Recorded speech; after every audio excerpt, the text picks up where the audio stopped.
sweet, but he doesn't realize he's going into disaster, you know? That's like me in that, let's sit down at the table. I'm like, oh, I really would like to sit down at the table. My phone could use a charging. Yeah. Can I just drop it right here? Charge wireless. It's totally wireless. You don't have to plug it in. Oh, God. No, yesterday it was almost a parody of the ice to coffee ratio. I had to hide my cup from you guys because I didn't want to be teased. You hit your boiling point yesterday. Yeah, like from the point where I walked in and I looked, I was like, this is a cup of ice. Yeah, they're ripping you off. I know, that's what I said. This is a cup of ice. I said, this is crazy now. Yeah. And yesterday I had to bring equipment back from Stanford. So I had to walk from the car with the equipment, and it really, kind of nailed it in because I couldn't switch hands because one hand had the big equipment case. Yeah. The other hand had the coffee in it, and there was so much ice, it was freezing cold. And yesterday was cold. And I'm a dude. Yeah. I'm not going to wear gloves. Well, you need your glove. What about a mitten? Your Duncan mitten. I didn't get it, remember? Where's Hard Rock Johnny? Yeah, Johnny has one. Well, he's tweeting pictures. That's all. I told you he could have an in-studio experience for the glove. That's right. I forgot about that. I said in exchange for which is really, the dude that paid all that money for the charity thing is going to be like, what? The gloves were free. It's a free mitten. You didn't even claim it yet. You just had to go to the store to get the mitten. I spent Yes, Sam will let you in if you've got a mitten. Yeah. I spent 4 mortgage payments on this in-studio experience, just giving them out for mittens. That's audacious. Well, it's an audacious morning show. You had to know. Yeah. It's a roll of the dice when you're making that decision. But yeah, so I wanted, I needed the mitten. Oh, and then I saw that same day I talked about the Duncan mitten. Mm-hmm. I saw a lot of times these days, because I'm here until the afternoon doing the wrestling show, and a lot of times when I leave, I cross paths with the Bonfire guys, either outside or sometimes just walking on the street. We come from the same way. And Big J is always so wonderful and so sweet. Of course. And Bob's always got something to say. Of course. Really? Why? And he'll go like this. He thinks he's cool. He'll go like this. First of all, you're anti-Bob Kelly thing. Well, we kind of feel he likes to. He's with Big J. Yeah. He's doing the I don't remember Troy's name thing. Mm-hmm. He wants to show off. He wants to show off a little bit. Big J's just cool as a cucumber. Yeah, of course. Yeah. Because he's secure. He comes across very secure. Yeah. Even when there was a conversation about the mittens, he said, I don't need them because he had fingerless gloves on. That's funny. And I was like, that's a good point, Jay. Yeah. If I had some of those, I probably wouldn't need it either. Because Bob Kelly, he did the opposite of Hard Rock Johnny. He said, let me show you something. Mm-hmm. It might make you mad. I go, in my head, I'm going, well, if it might make me mad, why show me? Yeah, why? I could just keep walking. Yeah. It's the middle of the street. Yeah. And he showed a picture of him and his wife with Duncan mittens on. I said, oh, you have 2? He goes, yep. I said, are you using them both? He said, yep. I said, okay, well, okay. Okay, yeah. Well, I didn't get one, and you know that. You heard the show, obviously. And he had heard the show. That's why he showed it to me. It was the same day. He loves the flex. He does love a flex. He does. I'm sure of that. And he loves to flex at someone else's expense. Right. And he does love to flex at someone else's expense, but he also loves what he thinks is like an invention. You know what I mean? He probably considers the Duncan mitten a gadget. Yeah. It's a pro hand warmer from Duncan for your coffee. And Big J. He's like the Adam West Batman. He is. Yes, he is. He's got a utility belt. And Big J's sitting there going, what is that? And Bob's and they kind of took the thunder away from Bob because I was jealous. But Jay was like, it's just one mitten. It's just big pink mitten. And then Bob started doing it. Was the same way when he has new tech and he's trying to pitch it and get you impressed. Mm-hmm. When he's reading that the room is like, I don't know if you need that. Remember when he had the bandolier? Oh, yeah. And he was like, you got to have a bandolier. He even bought me a bandolier so I could wear it when we all went to UFC together. And he wanted me to carry gum and mints and stuff like that for him in my bandolier. So I was always ready. But Big J's like, that's when he was like, well, I don't know what you need that for. And Bob starts going well, that way you got your right hand, it's in your pocket. You got your left hand, it's in the mitten. Boom, boom, boom. And Big J's like, well, just wear gloves. And I was like, I'm glad Big J's here. You know what I mean? It was very helpful. See Bob on Shark Tank? Oh, I would very much.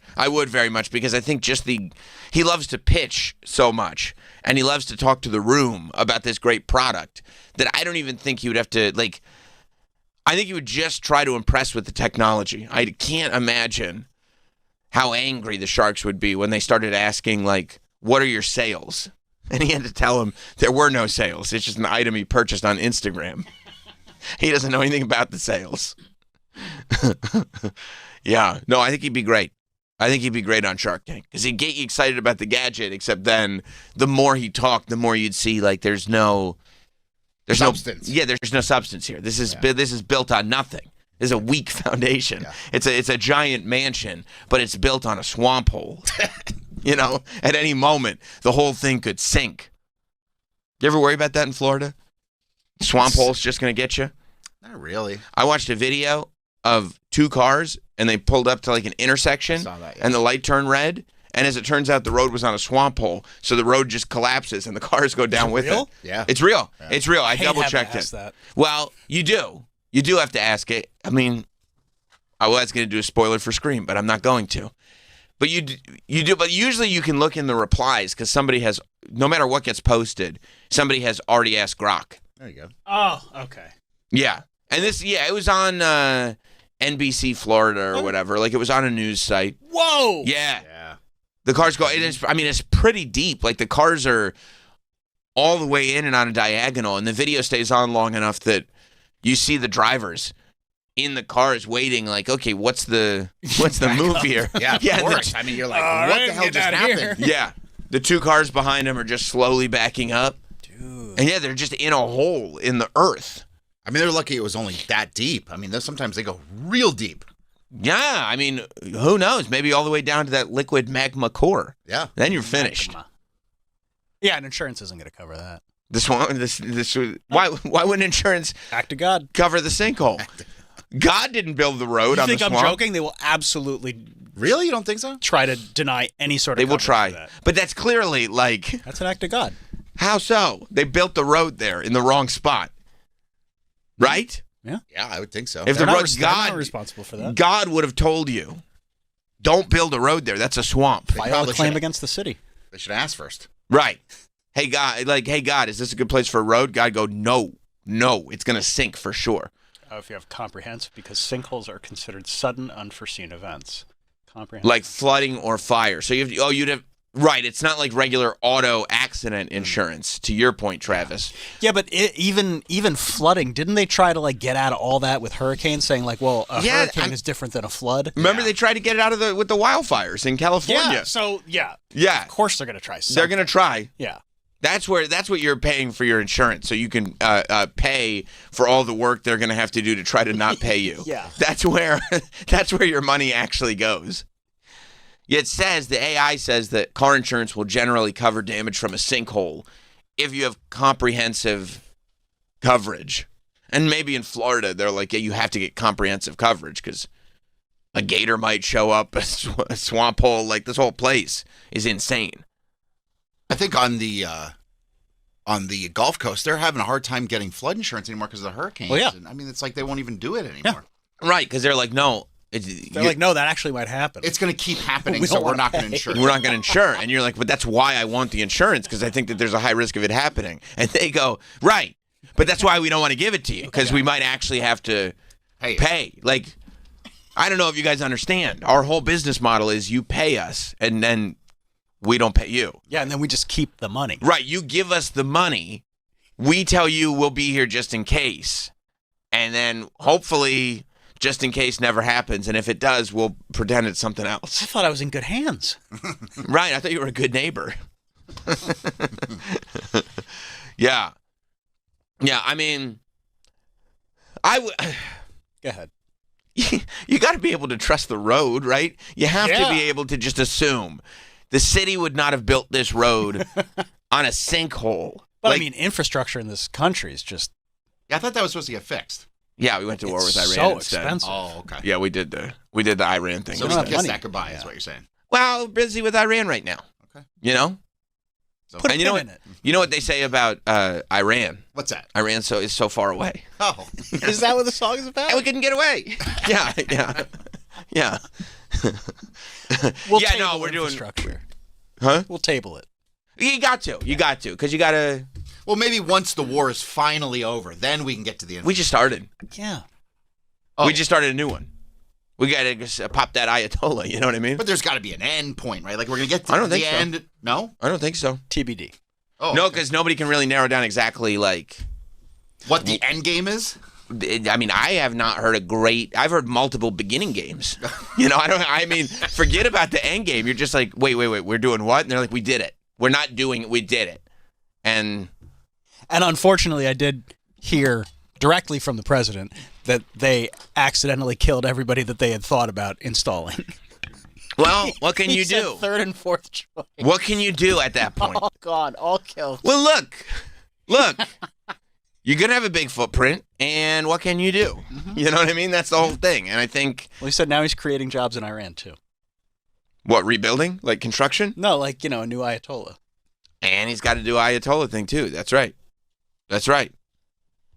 Yeah, I mean... God, Homer's got that shirt. Ayatollah, Assahola. Yeah. Works for any of them. It does. Well, that's why it's a good deal at a yard sale. You could just keep wearing it. Yeah. Yeah, you could pull that one out now. It's been a long time since we've had to do that. You could pull it out now. But Mark. Yeah. Yeah. No, so yeah. Infrastructure is a little we're It's on the back burner. Yeah, but we still got a while to go. We'll get back to infrastructure. Well, he's got 3 more years. I'm sure he'll get to it. That's crazy, huh? We just started year 2? No. I would have thought. It feels like 15, doesn't it? It does. It does. Maybe it wasn't the best thing that, like, right in between the 2 terms, we just threw a dude with dementia in there. And that felt like 15 years. Yeah. It was probably, we really didn't. That's the thing. We didn't bounce back from the first term at all. Like, they were just like, no, we're just going to keep being crazy. So it's not even like you can go, oh, that one guy is making us crazy. Yeah, no. So tired. We're crazy right across the board. Yeah. It is what it is. At least you got less ice in your coffee. That's the point. And by the way, I took a look. It looks good. Oh, It's still good. And I'll tell you, I'm glad you brought that up. I'm glad you brought it back to what's important. Because that's what you have to concentrate on. I'm trying to live like Shia LaBeouf. You know what I mean? Like, nobody gives a fuck about that stuff. and if you just say it and believe it, I feel like it's true. Yeah. You know? But they said on the thing, if you do limited ice, then they're not going to fill it all the way up. It says on the app. We're not. I know. They still filled it up. Did they really? Yep. Did you have to ask them, like, hey, redo this? No, they filled it up anyway. I got there and it was still like, no. Like I'm saying, no. They said if you get in the app, it says, I'm sorry, if you get limited ice, they're not putting the coffee at the top. Why? Because they said, we know your tricks. They said in the app, we know your tricks. You're trying to get more of this liquid gold. I'm trying to get 32 ounces. No. That's what says a thing. And I read it this morning. I was like, oh, they better not try to get me again. Let me see. They better not try to get me with another one. But it says, we're not filling this cup all the way up with coffee. We're not doing it. If they do that, you should just be like, hey, can you top this off? Top it off. And then, there's less ice. I don't know what you're talking about. Just top it off. What do you mean? Yeah, what are you talking about? Just top it off. Yeah, you didn't fill it to the top. It's like, Like, really? You're getting paid, what, $15 an hour? Right, you work at Dunkin'. Or is it coming out of your check? Just top it off. Matter of fact, let me put my mouth under the I see what you're saying. Under the spout. Adjusting ice may affect product taste. They're trying to like... Right, just so you know. And you're like, okay, so it's not going to be as watered down. Yeah. Trust me, get the ice. Trust me. Trust me on this, you want the ice. Drinks with less ice will not fill the cup. I see what you're saying. See? Yeah. They're like, we fill a specific amount of cold brew. Right. We're not playing your games. And I'm like, okay, let's see how this goes. So it's a real roll of the dice. But I was happy when I got there. Because it's actually like it's a regular amount of ice. It's the amount it should be. Right. And they still filled the coffee up. So they know how to rip you off every single way. They do. And then I went to the president. I was like, we got to do something about this. He was like, yeah, but I got to worry about Iran right now. I was like, okay, well, I'll worry about the ice then. I'll worry about the coffee. It is what it is. It is what it is. Ryan in Florida. What's up, Ryan? Hey, that sinkhole video, I don't know if it's the same one that I watched on my feed the other day or not, but it was in like Indiana or Ohio or something. It wasn't anywhere near Florida. So I'm just trying to defend ourselves down here. No, you're right to do it. I mean, I saw it was posted, the video we're watching was posted on NBC South Florida. Oh, but it does, what's it say at the top there, Michael? Nebraska? What does it say, Mike? University of Nebraska Public Safety. Oh, Interesting. There you go. Way to go, Ryan.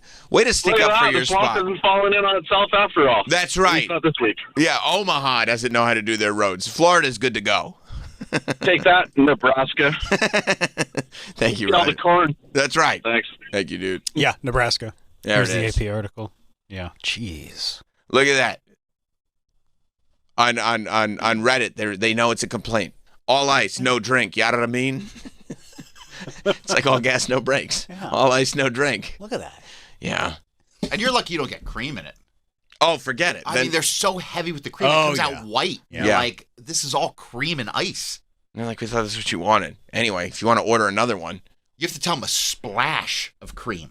you have to go in and do that. When I do, yeah. Yeah. Because they don't, it's like, it's gross. It is It's all- gross. It's all cream. I think a large defaults to like 4, and I always like knock it down to 2. Oh, yeah, because they have it all computerized where Yeah. you hit the thing. Yeah. The default is 4. For a large, yeah. It's a lot of cream. It's a ton. That's going to sit in that belly. But like if I'm coming here or like if I'm going home, I'll just do black, and then I'll take care of it when yeah. you know. But then you don't want.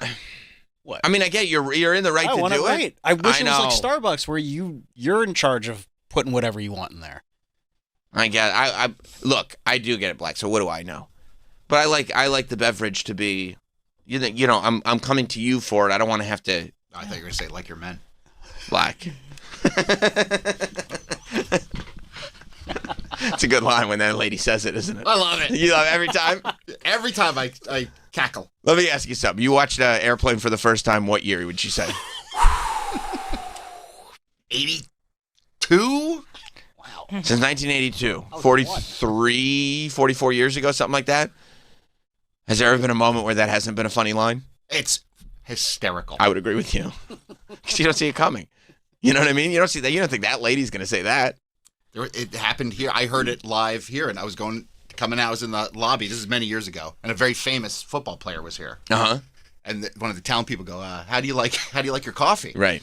And he goes, "Like my women, black and sweet." Did you think that was a good one? Of course. Yeah. Absolutely. Absolutely. I mean, there are, pretty big fish to fry right now going on. Apparently, as it turns out, Jim Carrey was not a literal clone. Okay. Yeah, I mean, look. Says who? Here's the Jim Carrey. Oh, okay. That's Here- who I'm going to trust. Here's the thing. First of all, like, I remember when the internet was just fun. Like, you would just say things and it would just be like a joke, and everybody would be in on the joke, right? Like, you would say Jim Carrey is a clone, but we'd all know they're not literally actually cloning celebrities. It would just be like a fun joke that we were all like, it was at poor Jim Carrey's expense, but we all know we're kidding.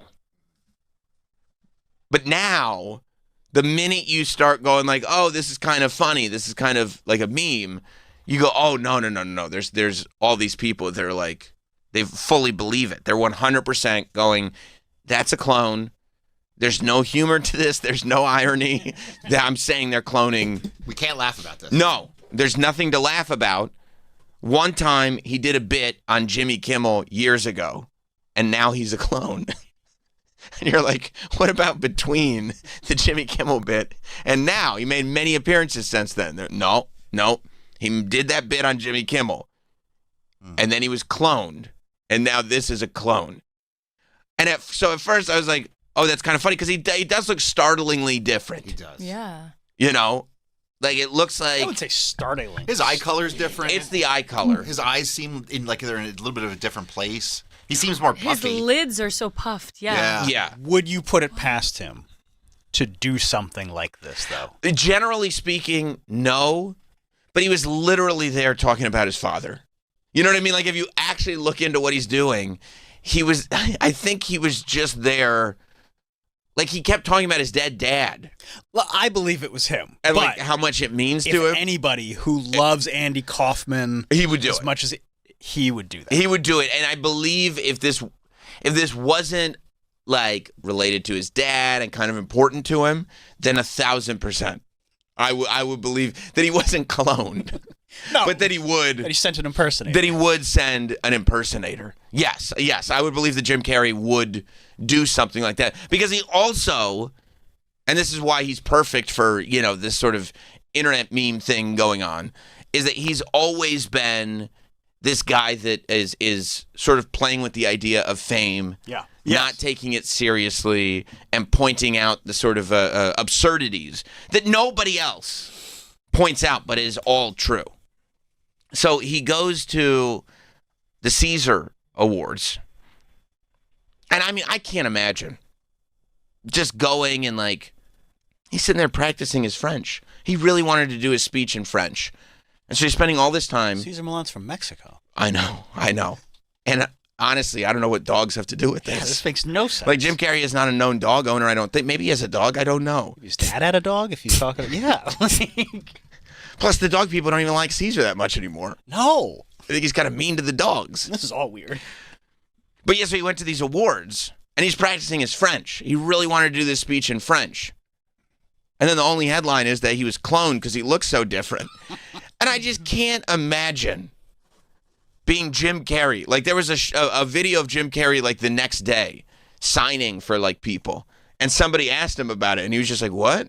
They're like, "Is this you or were you cloned?" And he was like, "What? What?" Can you imagine? Maybe he got some filler. I'm sure he did. Definitely. Maybe he got smoothed out a little bit because he started to feel a little bit insecure, which is too bad because it made him look worse. Yeah, and it does a lot of times. I think every time. Yeah, most times. Almost all of the times. It makes you look worse. Plus, dudes age better than women. You know what I mean? It's something that women complain about a lot. They're and also societally, people accept men getting older. They don't Another really. win for us. Huh? Another win for us. Dub. Big dub. But you're right. I sent you that video where he's like, huh? Anytime a woman gets plastic surgery, everybody's like, "Oh, look, she fucked up her face," and a man does it, and everybody's like, "That's Must be a clone." Must be big government doing something here. But I couldn't imagine if I was a known guy and disappeared for a little bit. It's not even he dramatically disappeared. He just hasn't been out and about that much. And then you go out and you're like, okay, this is going to be good. I'll go out. Everybody will be happy to see me because I'm Ace Ventura. And, I'll get to do my speech and everything. And it'll be great. And you're like, well, practice for months. Learn all my French words. And then you're like, why do they think I'm a clone? And they're like, well, because you look really weird. Maybe he was having an allergic reaction. Maybe he got stung by bees. Yeah. Well, there's no reports of bee stinging or allergic reactions. But is this the only image we have of him looking like this? Well, this I mean, event, no, there's much video of it. But from the same day, right? Yeah. Oh, it's all it's all from the same day, but then there's video with paparazzi the next day. Okay. Everything within a 2 to 3 day he woke window. Up puffy though. He might, which is one of the worst ways that you can. You can't wake up puffy. Not in 2026. No. You don't want to wake. You never want to wake up puffy. No. You can't. You just don't know what's happened to your life anymore. Yeah, you should keep an ice mask in the freezer in case that happens. Who did that? If you're feeling a little puffy. Patrick Bateman. That's right. That's right. Just walking around with his 1980s headphones on. He let his hair grow out. He does kind of have Patrick Bateman hair now. Maybe that is. In case I feel a little puffy. You ever put a nice ice mask on? I have not, but I'm aware that Patrick Bateman has. It's very refreshing. It is. Oh, yeah. Like a junior mint? It's very refreshing. Quite similarly. It's like a junior mint for your face. Yeah, I mean, I just think he had some work done. I think and we don't see him every day anymore. No, when's we the don't. last time he was in public? Yeah, it's been months. At least months, if not a year or two. And he's 64. Jeez. He's 64? Yeah, he's 64. He's 10 years younger than Kurt Russell? That's crazy to think about it that way. That's nuts. Yeah, I guess Kurt, you don't realize how young Kurt was when he started. Yeah. But yeah. Yeah, I mean, because I guess Kurt had that whole run in the 80s, which I get, it's crazy to think that he was in his 20s when he was doing Snake Plissken and stuff like that, but I guess he was. Yeah. Right? Yeah. And then that would make sense because 10 years... the 80s was 40-ish years ago, so he was in his 30s. Okay, so 10 years later. Yeah, that makes sense, right? Because 10 years later is when Jim Carrey starts going on his run, and he's probably in his early 30s. Yeah, that's true. You know? I mean, this award season has been crazy. First, you got a guy, yelling stuff at the BAFTAs, and now you got Jim Carrey getting cloned and going to the, and it's all these European award shows that we never cared about before. They're finally interesting. Yeah, they are, because who knows what's going to pop up next. Do you think he could have been bone smashing, Jim Carrey? Like, if he really was going to show up and he's like, I better look smacks if I'm going to be at this award show. Right, this is him last year. That was That's just him last at the year. Rock and Roll Hall of Fame.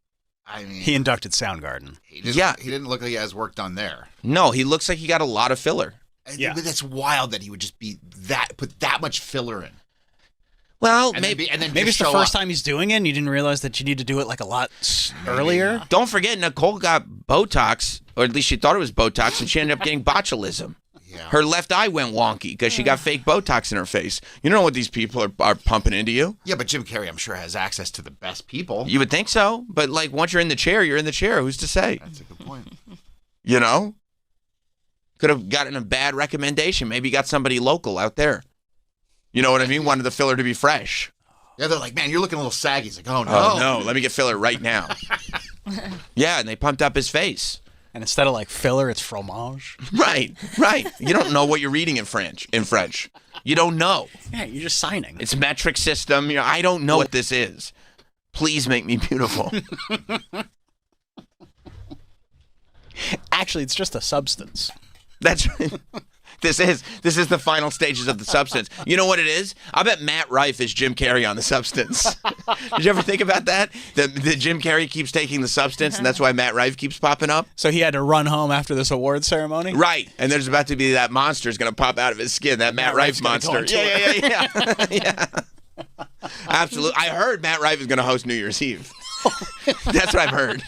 That is, But it's always been Jim Carrey's like dream to host New Year's Eve. I know, and what can you do? Look, it's everybody's dream to host New Year's Eve. I saw it. There's a big billboard with Matt Rife on it right outside Jim Carrey's house. I saw. Here's the other thing, that he was like nice and cooperative on the red carpet. Right. Which is not what Jim Carrey is usually like at award shows. He's usually not taking it seriously. He's ruined people's lives on the red carpet that are interviewing him. But again, like I looked into the full context. It's because he was talking about like his dad and stuff that he actually cared about. And also I think that he was trying extra hard to kind of culturally be in tune. That's what I thought. With what he was doing. Like kind of show extra reverence to the people that are there, because he's trying to do this on their terms, learn the language, do the speech for them, like do all that. And it's a more serious And it's a more serious event. Right. It's not like the Esquire Awards. No, it's not the red carpet. Yeah. So I think that there are, like, if you're actually, it's way easier to just go side by side, clone, done. But if you actually start looking into it, you're like, no, I think you guys are like probably hurting his feelings. Like you guys being insistent about this. You're not even joking. Like, it's one thing to joke about it, but once you're like, no, I'm being dead ass serious, he's a clone, that's when it really starts to hurt feelings. Oh. And you're right, the eyes get smaller, but also, when you get older, sometimes those changes happen like pretty quick. Like we've seen, you look at older people and you look at the pigment start to go in their eyes. You know what I mean? And also lighting starts hitting you in a weird way. What's your name? I it makes me feel sad for Jim Carrey. Well, yeah, because like you like, said what? at the start, it's different if we're just having fun. Like, oh, there's a clone. Yes. Because I'm sure if we were all just having fun, but we can't have fun on the internet anymore. You're like, LOL, it's a clone. And they're like, I'm going to ignore the first part and just read it as pure fact. And then, this like drag queen makeup person, Alexis Stone? Yeah. This is a human who is dressed up as like they make like super elaborate Incredible. prosthetics. It's not like a mask, but it does cover your whole face. And I don't know, I'm not, labeling anybody. They go out on the red carpet as different celebrities. I was looking at pictures. of Alexis Stone as like Glenn Close and like all these different people. And so Alexis Stone adds fuel to the fire. And on their Instagram. So unnecessary. No, I think you can say he. You can? Yeah, Are you I don't sure? even know who this person is, but yeah. It's like he, and then in drag it'd be like she. Okay. But All right. I'm looking it up, and it's he transformed. Like he. We're Okay.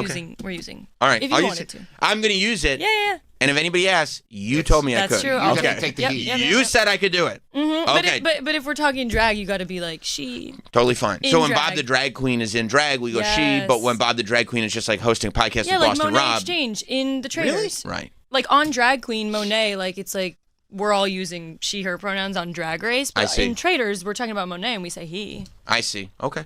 Right? Does that make sense? I'm with it. I don't know if it makes sense.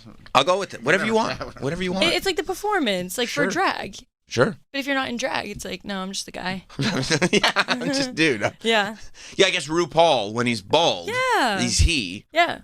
But when he's like, True. bitch, you But better then work. it's mother. Right, mother. Yeah, Mother. mother. Yeah, exactly. Yeah, no, I get that. Okay, that makes sense. Then he becomes queen.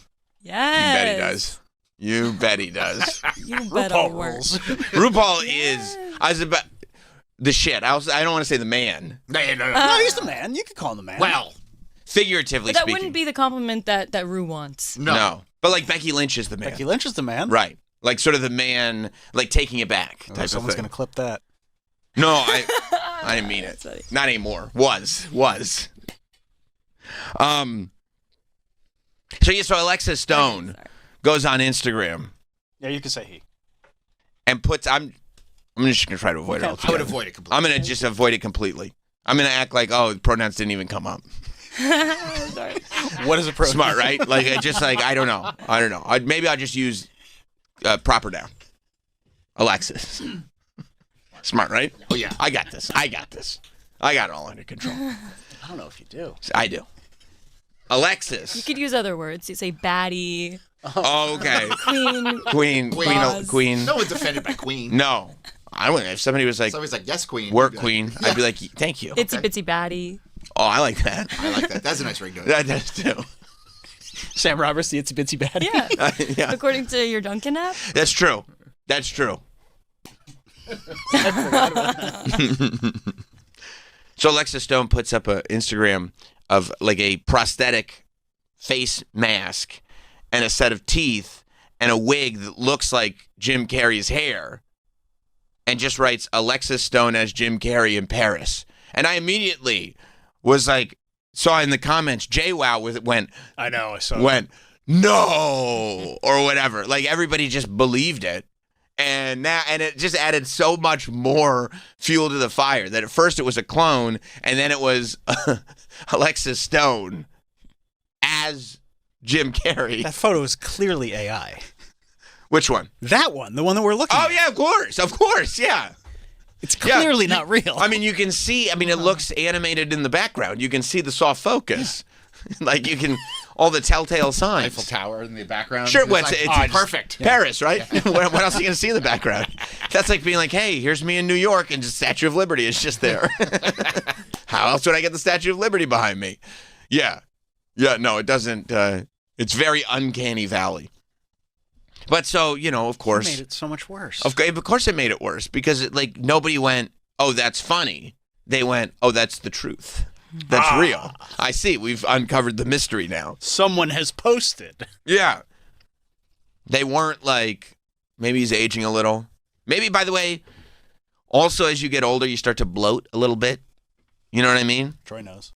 Right? Yeah. And, and I don't know if Jim Carrey likes to knock back a few here and there. Oh, maybe he's boozing. You know what I I mean? think, That- isn't he really I don't know. holistic Could be. type guy? I Also don't know. Flip. You could fall off the wagon. True. Yeah, I didn't think that. But Maybe- if you're drinking, especially at puffy. that age, you get real puffy real quick. Yeah. You don't So wanna be puffy. yeah, well, you don't want to do that. You don't want to do that at all. But yeah, this all comes out all over the place on the internet, in the news, and poor Jim Carrey just has to sit there and be like, "Why do they think I'm a clone of myself?" I don't understand. Do I look so bad? This is so mean. I mean, it's like it would. I mean, it would be the equivalent of just putting him on the cover of the newspaper and just writing what happened. And you're like, what the fuck, dude? What? This is why I don't leave the house anymore. That's why I paint. So his rep had to put a statement out. You know what the statement said? What's that? Jim Carrey attended the Caesar Awards. It was Jim Carrey at the awards. There was no sort of the idea that the statement had to be put out. That's Jim Carrey at the Caesar Awards. That's not going to make anybody believe anything different. No. Of course your rep is going to say that. Of course. According to TMZ, Carrey's longtime publicist shut down the speculation, saying Jim Carrey attended the Caesar Awards where he accepted his honorary Caesar Award. Like, made it very sort of cut and dry. But I don't know. I think you're right, Travis. I don't think it's going to do much. No. No. Of course you would say that. Yeah. And now it's just going to be a thing. Oh, yeah, I love Jim Carrey. I can't believe they cloned him. And you're like, wait, what? Are you being serious or kidding around? I have no idea. You think to yourself, maybe you should make a video and just be like, guys, like, what are you talking about? Like, this is crazy. But then maybe if he did have bad Botox, he's like, I got to let this wear off before I do anything again. Well, number one, it would feed into it. And number two, nobody would believe it anyway. That's true. What if he put out a video of him doing like all of his impressions that only he can do? Like if he came out doing Fire Marshal Bill. Oh, that'd be sick. And we were like, that's him. Yeah, but I don't know if he can do Fire Marshal Bill because most of his impressions are based on the elasticity of his face. And if he's lost Great point. And by the way, that's even worse. Can you imagine? Because that's what happens. Like, what do you lose? Like your natural collagen as you get older, and it makes it so that's why the elasticity starts to go away, and you start to sag a little more. That's why people get filler because they got this extra flesh that's all getting wrinkled up. Can you imagine if your whole deal has been doing things with your face and the way it bends and moves with you? And now you get older and your face isn't bending and moving anymore. That's why it's a little weird that he would get that much filler. Well, but if his face is just like getting kind of saggy and wrinkly, maybe he's like, this is going to make me. Would that make it better? I feel like that'd make it worse. Yeah, if you're thinking, yeah, you would think it would make it worse. But if you're insecure or if you're like, I got to do something, or if you're feeling like, I'm going to be in public, I want to look like my old self. It's just funny how they don't realize that that's not going to work. I know. They're not going to look like their old self. I know, but there's people around them going like, that's what you should do. And what was the Rock and Roll Hall of Fame? That was last year? This time last year? Yeah. I mean, he doesn't look bad. Even later into the year because they just announced the nominees for it. Yeah. Like, he doesn't look bad at all. No, so why you distort your face like that is strange. Most human beings are going to look better just aging naturally than with all this work. Yeah. There's like a slight uncomfortable middle ground where you're kind of transitioning into like, I'm not like a young person anymore. Mm-hmm. But like him at the Rock and Roll Hall of Fame. He looks like a normal person. He looks fine. He looks great. It is strange how puffy his face is. Yeah. But there's a lot of celebrities that show up looking strange and puffy. 100%. Puffy is more puffy than he used to be. I think it's the honey cakes in jail. Oh, yeah. Oh, yeah. That'll make you bigger. That will. Yeah. Yeah, I mean... Everybody's looking strange. People are looking weird. And I'm okay with the bullying. You are okay with the bullying. You Yeah. like bullying. For this context, because I feel like it's these celebrities with all this money, this is what they're spending it on. Like, we should make fun of them because they look horrible. They're the ones setting the beauty standards. And it's like, why are you telling us that we should be injecting our faces? What if Joke's on you. You look horrible. Okay, what if at 52 Miley has like this crazy facelift? That would be hard for me a bit. yeah, you're trying to figure out. Yeah, I'd be like, why did you do that, bro? Right. You just ruined your face. Right. And with the whole money thing, it's like they have so much money, like that you could use it for better things if you Than really fixing care. your face up? Yeah. But like, imagine like Miley's like a beautiful woman, Woman. and then she gets to her 50s, and people are like, "Oh, you're not as pretty as you used to be." I'm sure that would be tough for her to deal with. And Right, probably but- makes you kind of crazy. Yeah. I guess, but at this rate, all these people in the public eye, they should learn to not focus on what strangers think. It's so hard. It's I- hard. It's Ozempic hit Hollywood like a I meteor. know. I'm just so upset by that. Oh, yeah, they're literally flesh is melting off skulls. I mean, that is so bizarre. It's making people look so bizarre. Yeah. It really is. Like, and it's becoming like this is what. And it's weird because to your point, Danielle, like that's what creates the beauty standard. Yes, and if that's what I enough mean. people do it, it's like, oh my god, I need a Ozempic face. I need an Ozempic face. Yep. Like it's gonna become a thing. Like you're supposed to have and Ozempic body. face. So many people I know want to go on it. You They know? do? Of course. Because the celebrities are doing it. But also, like, yeah. yeah, I mean, that's like a best case. that's scenario. best case scenario. That's actually pretty good. Yeah.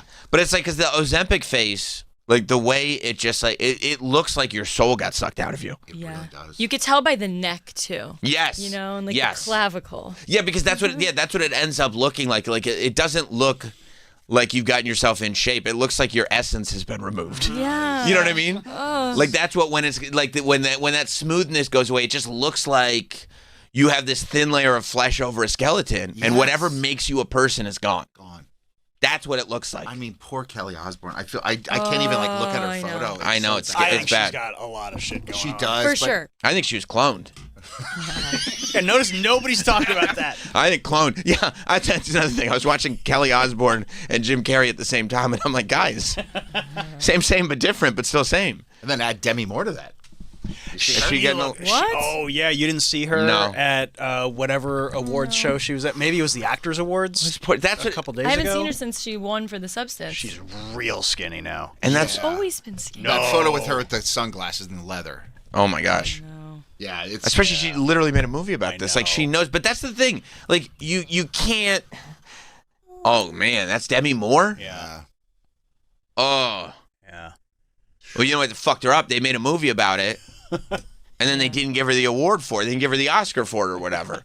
She was like, "What the fuck?" Because didn't they give it to? They gave it to Mikey Madison. No, Margot. Oh no, did Margot Qualley get an award for that movie? No. She I didn't don't- get supporting or I don't whatever. think she won support at the Oscars. Maybe not. I don't know for sure. I have no idea. But Demi's award went to Mikey. Mikey Madison, who kind of looks like Margot Qualley. Yeah, she you looks know like what I a mean? young- It's the same Yeah, generation. yeah. Like there was a time when Demi Moore was kind of Mikey Madison. Yeah. Right? And you're like, oh my God, it was a true story. But yeah, Demi looks But that's like not only do you know the story, but you've told the story. But here's the thing. Nobody becomes a celebrity if they can just not care about the opinion of strangers. Like the only reason anybody becomes a celebrity Is that true? 100% true. But what if it's like you just love acting or something? Then you're an actor, you're not a celebrity. There's a big difference between people who live like celebrities and people who live like actors. You know who's an actor? Motherfucking Kurt Russell. Kurt Russell. Oh, yeah. Kurt Russell okay. is an actor. I feel like people like Kurt Russell's an actor. Billy Bob Thornton's an actor. Billy Bob Thornton's an actor. Goes in, he does his shit, and then he leaves. He's never been a part of Hollywood. No, and he's kind of over. Like he doesn't try to do things to put him in a celebrity spotlight. Right. He gets work as an actor, busts his ass to do a good job, Goes home. and then goes home. Sacha Fucks Baron Angelina Cohen. Jolie in a car. Steve Buscemi. Steve Buscemi's an actor. He's hanging out in Brooklyn, dressing up as himself as a meme for Halloween, just being a cool ass dude, putting lipstick on, crossing names off his list. You know what I'm saying? Who's the other? Sacha Baron Cohen. I Sacha would Baron argue. Cohen. He's I think he had a brush with celebrity and went in the and it was like, no. and a lot of people do that. You know? But that's what Kurt Russell said in the interview that was on yesterday when he said, like, luckily as a kid, he saw Elvis be a celebrity and he was like, fuck that noise. A lot of people like live it, and then they're like, I gotta get out of here. It's bad. Yeah. I know Jason Segel moved away. Like he lives on some ranch now, you know, because he didn't want to be a part of Hollywood. What's her face? Who did the who was in Mean Girls, but then went on and did that Dr. Tina Fey. No, not Tina Fey. Damn it. I can't think of her name. No, I know. Amanda Seyfried. Amanda, yeah. She was just in. She lives in upstate New York on like a like a cow ranch or something. That's sick. That's Yeah. not that far from Westchester. No, it's not. That's sick. Yeah, so does okay, this is an interesting one. So does what's his face from not Timothy Oliphant, but the dude who starred, Walton Goggins. Mm-hmm. Walton Goggins lives in upstate New York, but also I kind of feel like he finally got famous. Yes. Which is also a direction that it goes sometimes where it's like, I'm finally getting recognized for all this stuff. Maybe I'll lean into being famous for a little bit. Yeah. And, you know, if he wants a victory lap, I guess that's okay. But I do get scared when I see guys like that go like, oh, yeah, I'm going to be a celebrity now. It's like, there's never been a story of somebody that was like, oh, yeah, I chose to be a celebrity and everything worked out great. Like, it's always bad news. But I think that, yeah, I mean, if you're prone to being a celebrity, then by definition, you don't have a thick skin. And you can't not care what strangers think. You know what I mean? Because it's all a play to try to get people to love you. Mm. And you just do. And when you're just in that space, your brain tells you weird things. You know what I mean? And you get desperate for it. It's like everybody knows the story. It's not like I'm uncovering a mystery here. That's been the story for decades. But it just repeats and repeats and repeats. But it's just funny because all this work that everyone's doing is the reverse. It's making them look worse. I know. And I think they're the only ones that don't see it. I think that there's probably something to that. And they're like, and yeah, they all get, you know, body dysmorphia is real. Yeah. When you start going like, no, I could be skinnier, and you look at this little piece on your body and going like, oh, I got to get this fat away, and not realizing like you need an essence. You need some kind of humanity. We've also conflated skinny with looking good. That's right. Yeah. That's 100% right. Which is like you remember in like the 90s. I there was remember. A lot of like the heroin chic and all of that. The Kate Moss look. Yeah, and then all of a sudden, chicks started doing CrossFit and squatting, and everyone was like, "No, we vastly prefer this. This is much better." Yeah, when Jennifer Lopez came and revolutionized the ass. Vita Guerrera? Oh, my God. Forget about it. When the video vixens had their era. Yeah. Daisy Fuentes? Daisy Fuentes. Come on. World-changing. Come on. It was world-changing. She changed my life. Daisy Fuentes did? That's when I was like, oh, I like Latino women. You found out? That's how you found out? Yep. You're from Daisy Fuentes? Yes. Wow. She spoke with that accent. I was like, oh, I love this. Oh, my God. I don't know what's happening to me. Daisy Fuentes walked so Shakira could run. Yeah. That's right. Yes. And then she starts talking, and you're like, I'm completely not in my own control anymore. Yeah. And I remember the first black girl, I was like, Who was it? Brandy.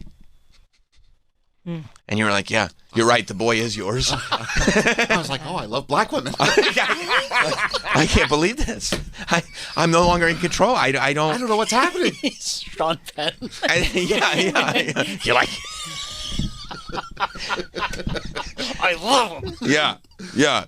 And then you realize that between Latino women, I don't know what it was. There was something. Brandy's a beautiful woman. I was watching that music video yesterday. The Boy Is Mine? Yeah. With they both look Monica? Stunning. Yeah. There's something beautiful and wholesome about Wholesome. her. Yeah. Wholesome. But then between black women, Hispanic women, Asian women, white women, you realize, much like Will Smith, you just like pretty girls. Oh, yeah. Faces were covered. That's right. That's right. Good for you, dude. Thanks, man. Good for you. Yeah, but, you know, I think The Boy Is Mine. Look how pretty. Yeah. But I mean, Yeah. that was like 98. Okay, well, that's where I was at. That's when you found out. That's where it really hit me. Right. Good for you. Yeah. And she's still pretty, by the way. Her and Monica looks great, too. Yeah. By the way, Daisy Fuentes looks great, too. Love Daisy Fuentes. You do? The accent does something to you? Oh, it just, you know. You don't know what to do. I don't know what to do. I get it. Why can't it be spring break all year? Right.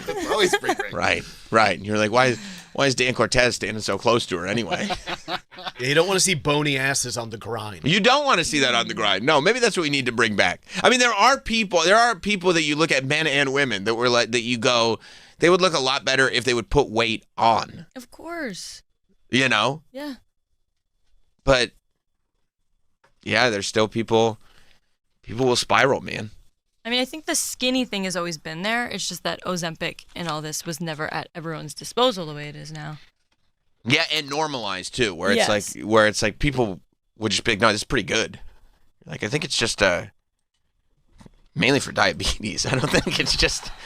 But also this. I mean, it works. It's effective, apparently. Dan on Long Island. What's up, Dan? Dan, you there? Hey, guys. Yeah. Yes, I am. I am here. So while we're talking about the great Ozempic craze, let's talk about what they've taken from us. And they've taken fat Kathy Bates from us. It's horrible. And that's a crime I can't forgive. Ozempic did that? She Ozempic lost weight did do before that. Ozempic, but then she went on Stop Ozempic it. and lost even more. Stop it, Travis. Good for What you. are you Not talking about? What? Stop. stop. It's Ozempic. It's Ozempic's fault. You can't. This is crimes against humanity. Yeah, you see. Thank you, buddy. You see, like the wrinkles in the face where there aren't supposed to be wrinkles. Like when you have that kind of excess skin in your face, you've gone way too far. Bring back hot Kathy Bates. I love. You mean about Schmidt, Kathy Bates? Piece of ass Kathy Bates. Hell yeah. You can hit my ankles with a sledgehammer anytime. Misery, Kathy Bates.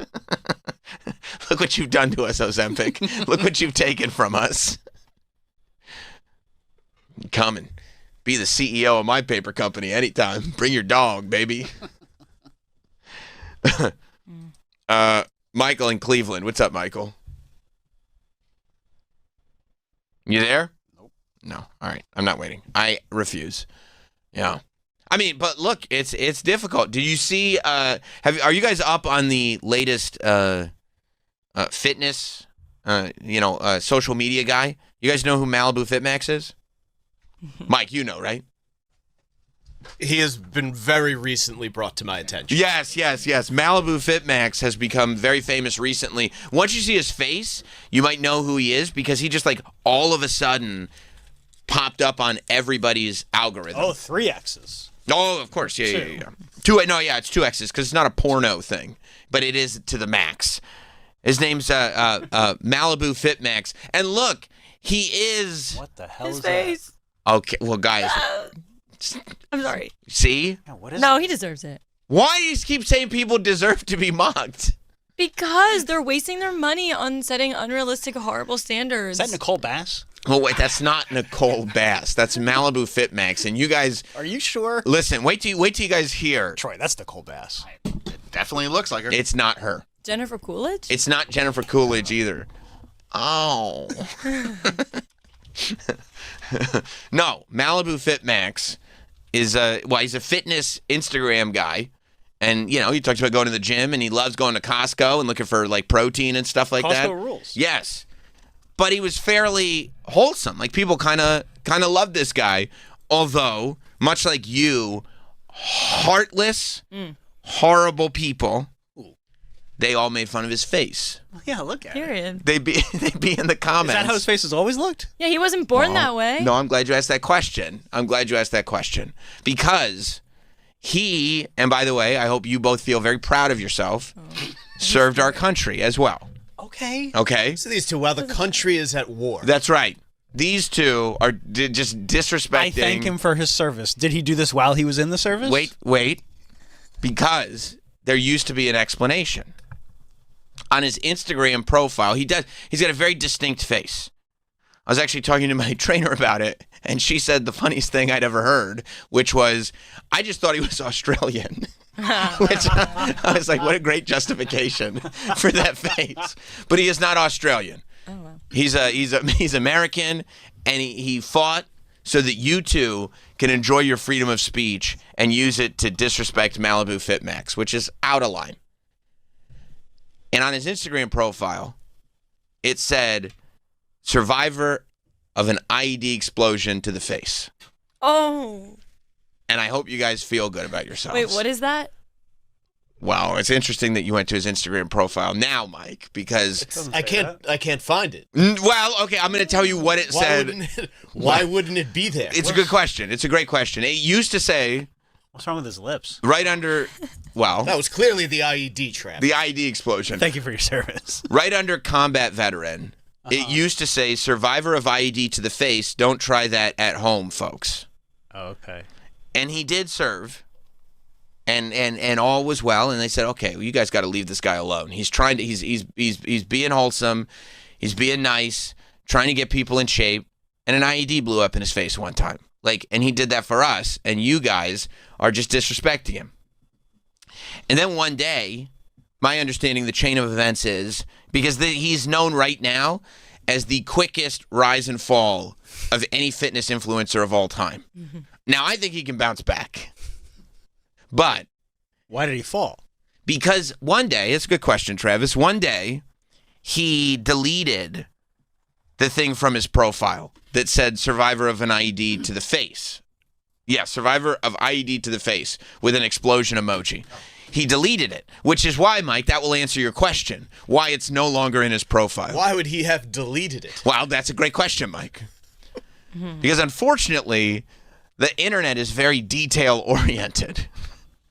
And so what the internet did was they saw the deletion, or maybe they were working on this before, I don't know. And they went back and they tracked when he actually served, which is legit. He did legit serve. He was not lying about that. Okay. I think it was like 05 to 10 or somewhere in that time frame. I don't know for sure, but it's around then. And then somebody found a video of him like right around 2010, like right after he was out. Oh, his face must have looked horrible. Well, that's a good question. He was doing a speech, and he looked different in the sense that his hair wasn't dyed. He was in great shape, but he was kind of in he was in a little less cartoonish great shape, right? He kind of like maybe in like Montone type shape. You know what I mean? Like clearly a guy that is big and works out, but not necessarily somebody that's trying to craft a whole image around it. And his hair was dark, and he looked younger, but his face still kind of looked like that, and he had no scarring whatsoever. So he got the surgery real quick after the IED incident? As it turns out, he did not take an IED to the face. Yeah. As it are you disappointed, Troy? Yeah. So stolen valor. Because you just met him, right? Yeah. But you believed him. Yeah. I have no reason not to. And now you see what I mean about the quickest rise and fall ever? Yeah. Can I take my thanks away for him serving? No, because you insulted him before you thanked him. So it all kind of evens out. Yeah, so my insults were... You go back to the original. point. He still served. He just didn't get an IED to the face. Yeah, but he lied about it. He Stolen did. valor. Yeah, that's stolen valor. Well, a lot of people said that. It's interesting that you guys Yeah. point that out. A lot of people said that. And so, Like, you already served your country. That's awesome. yes. That should be enough.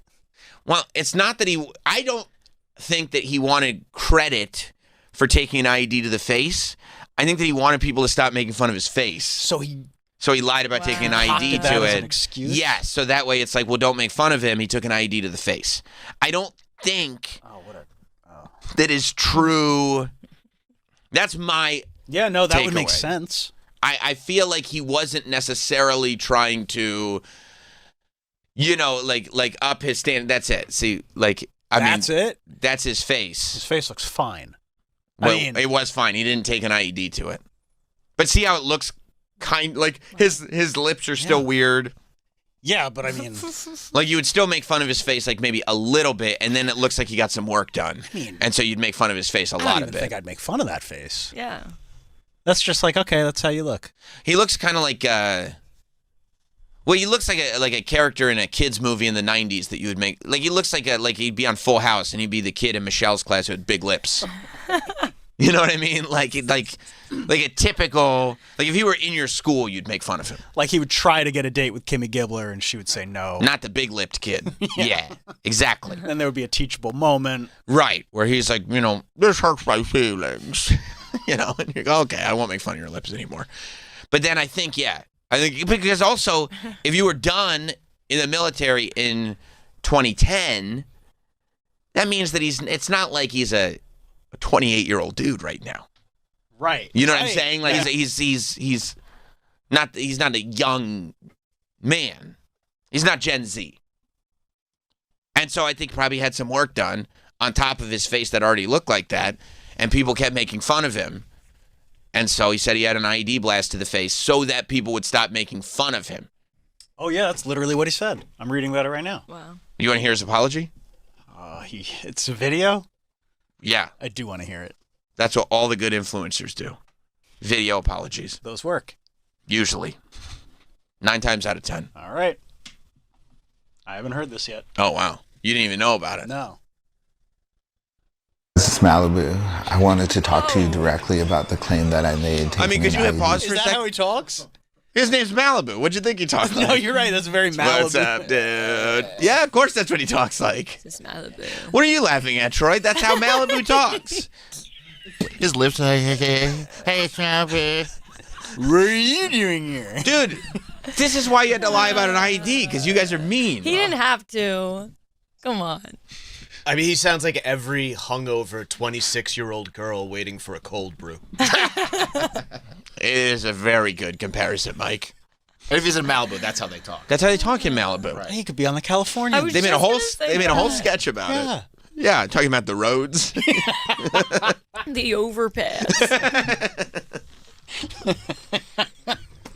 You guys are so mean. Why? I love the Californians. No, I was talking about to Malibu. Oh. Malibu rules. He made a mistake. It looks like he made a lot Many of mistakes. times. No, one Yeah. mistake. One? He said he got blasted in the face by an IED. That's one mistake. All right. You can do one mistake multiple times. That's still one. Counts as one. Anyway, here's what he had to say. Blast to the face. Before anything else, I want to be clear. I did serve between 2005 and 2010. See? That part of my life is something that I've always been proud of. I've always had deep respect for the men and women who served alongside me, especially those who suffered more than I ever have. I've always got comments about my face and appearance. Some of them were harsh. That's too bad. And to be honest, I didn't handle it well. I was new to being in the public eye, and I didn't know how to handle the criticism. Instead of facing that right away, I made a bad decision and put IED survivor in my bio. That was not true, and it was wrong. Truly, I'm sorry from the bottom of my heart. I have always tried to promote positivity and support for others, That's true. especially veterans. That's but true. I understand that my actions here contradict that. I take full responsibility for it. I know words alone will not fix this. Trust is earned, it's not owed. See? All I can do is be honest with you guys going forward and let my actions speak for myself over time. Hey guys. See, man? I love a venti. Why you make fun of his voice? He's trying to do right. You know? That's all. He's just trying to do right. No foam. Light on the ice. Double shot.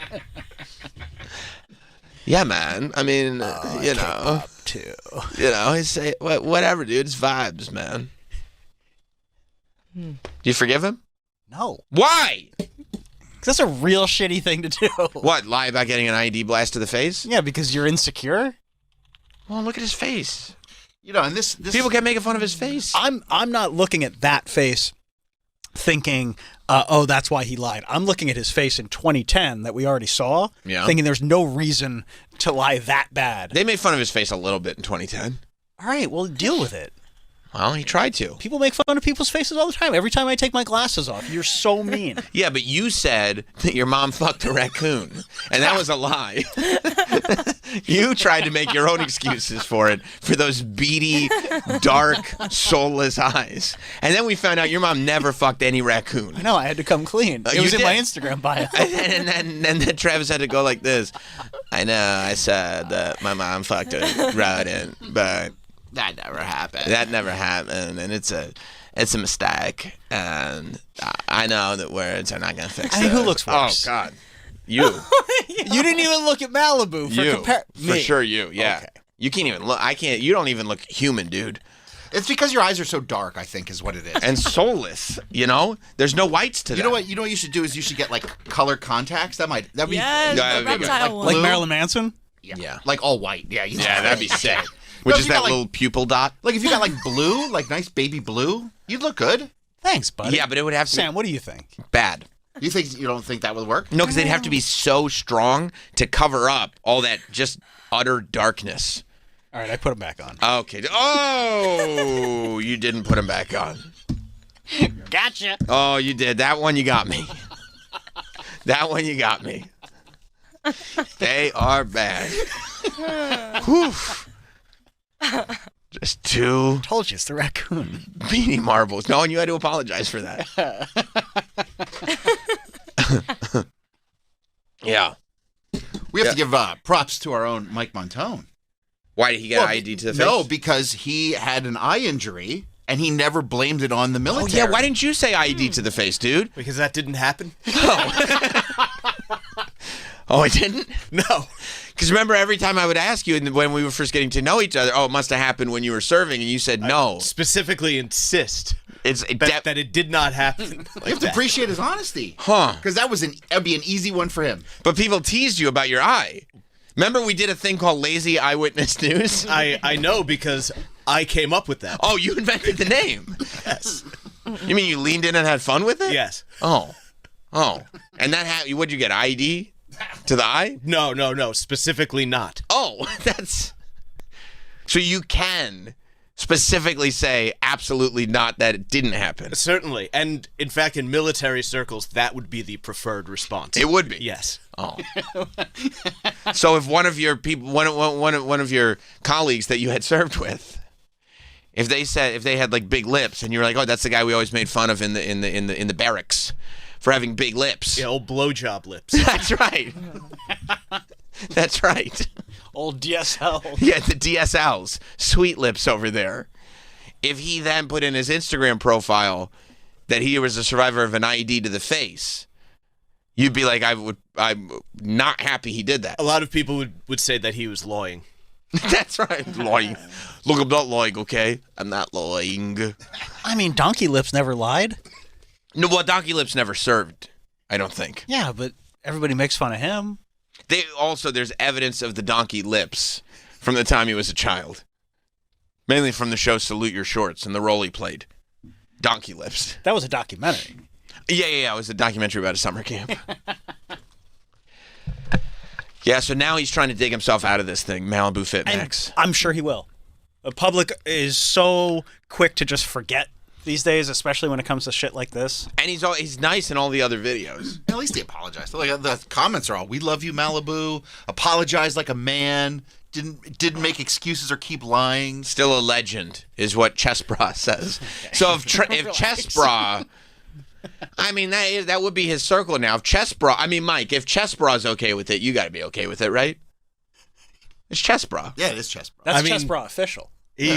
Just based on his avatar, he does appear to have a very well-developed chest. So he's not stolen valor.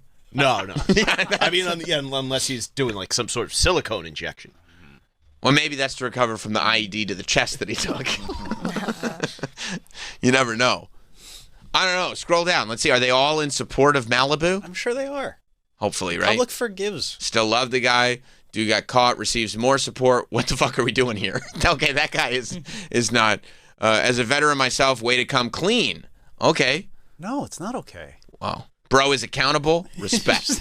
It was avoidable. You're owning it, and that's great. People make mistakes. I respect you more now. That's how you handle controversy. Keep inspiring. See, Travis, you're wonder wrong. why. Does anybody know why he decided to remove it? You think I think people were an investigation? Yeah, I think he found out that people were about to find out. Do you know when he put it in the bio? Like 10 years ago? It's been in the bio since he's been famous, but he's been famous for like 2.5 weeks. Oh, so okay. Nobody. I mean, who knows? Like, was it a quick turnaround? Like he did it and it was like, oh fuck. Nobody. Oh, I okay. have no idea. But the internet notices immediately when shit like that. When it changes. Yeah. It's crazy because you wouldn't think, like, who's checking, like, the grid? But people are watching these profiles to see when they change. I mean, people catch tweets that are up for 5 seconds sometimes. See, this dude right here. I've heard worse lies. We Gucci. They still Gucci. Yeah, I've heard worse lies, too. That doesn't make this not a bad lie. 9/11. That was bad. Thank you for your service. You made a mistake. See, and now he's trying to get Who back. hasn't made a mistake? Keep being awesome. See? Now he's trying to get back into just straight up going back to his influencing, going back to making his videos. Like, Mike, what's the video more recent than this one? Which is what he should do. Yeah, just go back to work. Look, underrated exercise. See? This. All right, what's an underrated exercise? This is the type of content. He's back. Hamstring finisher. Mike, take notes here. Do some, wait, what are we doing? Now we're going to do some good mornings on the Smith machine. You definitely want to utilize this underrated exercise. But yeah, getting into it, you want to make sure like you got it about like shoulder height. Make sure it's like good height there. You can get it off the hooks. What you're going to want to do is you aim to place it like probably middle back almost. Like it feels like it's near the top, but you don't want it near the top. I'll show you why. It can roll up on your neck. So what we're going to do, just get under it. Why are you doing Get off the hooks here. It's IED. So you want to kind of lean forward a little, roll it down, And try to like not flex your knees too much and bend over. Just feel good hamstring stretch. I love a good right back up. You love a what? Hamstrings respond to good morning. a lot of reps. So put a weight on there. You can do 10 or 12. And do Are you shocked sets. that Travis you thinks it's a boring video? Here. He's just got no personality. He can't relate to it at all. Like I saw RFK in jeans really working out the other day. I'm like, that's Put fun. this exercise at the end of your hamstring workout. You won't be disappointed. Now we're going to do some. You ever wake up after doing good mornings the day before and it's like, yeah, you're still feeling them? Oh, yeah. Oh, yeah. You caught him here, but like his top lip never covers his top teeth. Yeah, he looks constantly smiling. It's like it's constantly like this. I mean, you want to talk about somebody's teeth getting dry? Yeah, I was more focused on the face than the substance of the video. Well, that's why you had to say. So maybe it wasn't a boring video. That's why you had to say the thing about the IED. Yeah, but he had to. Had to. There was no other option.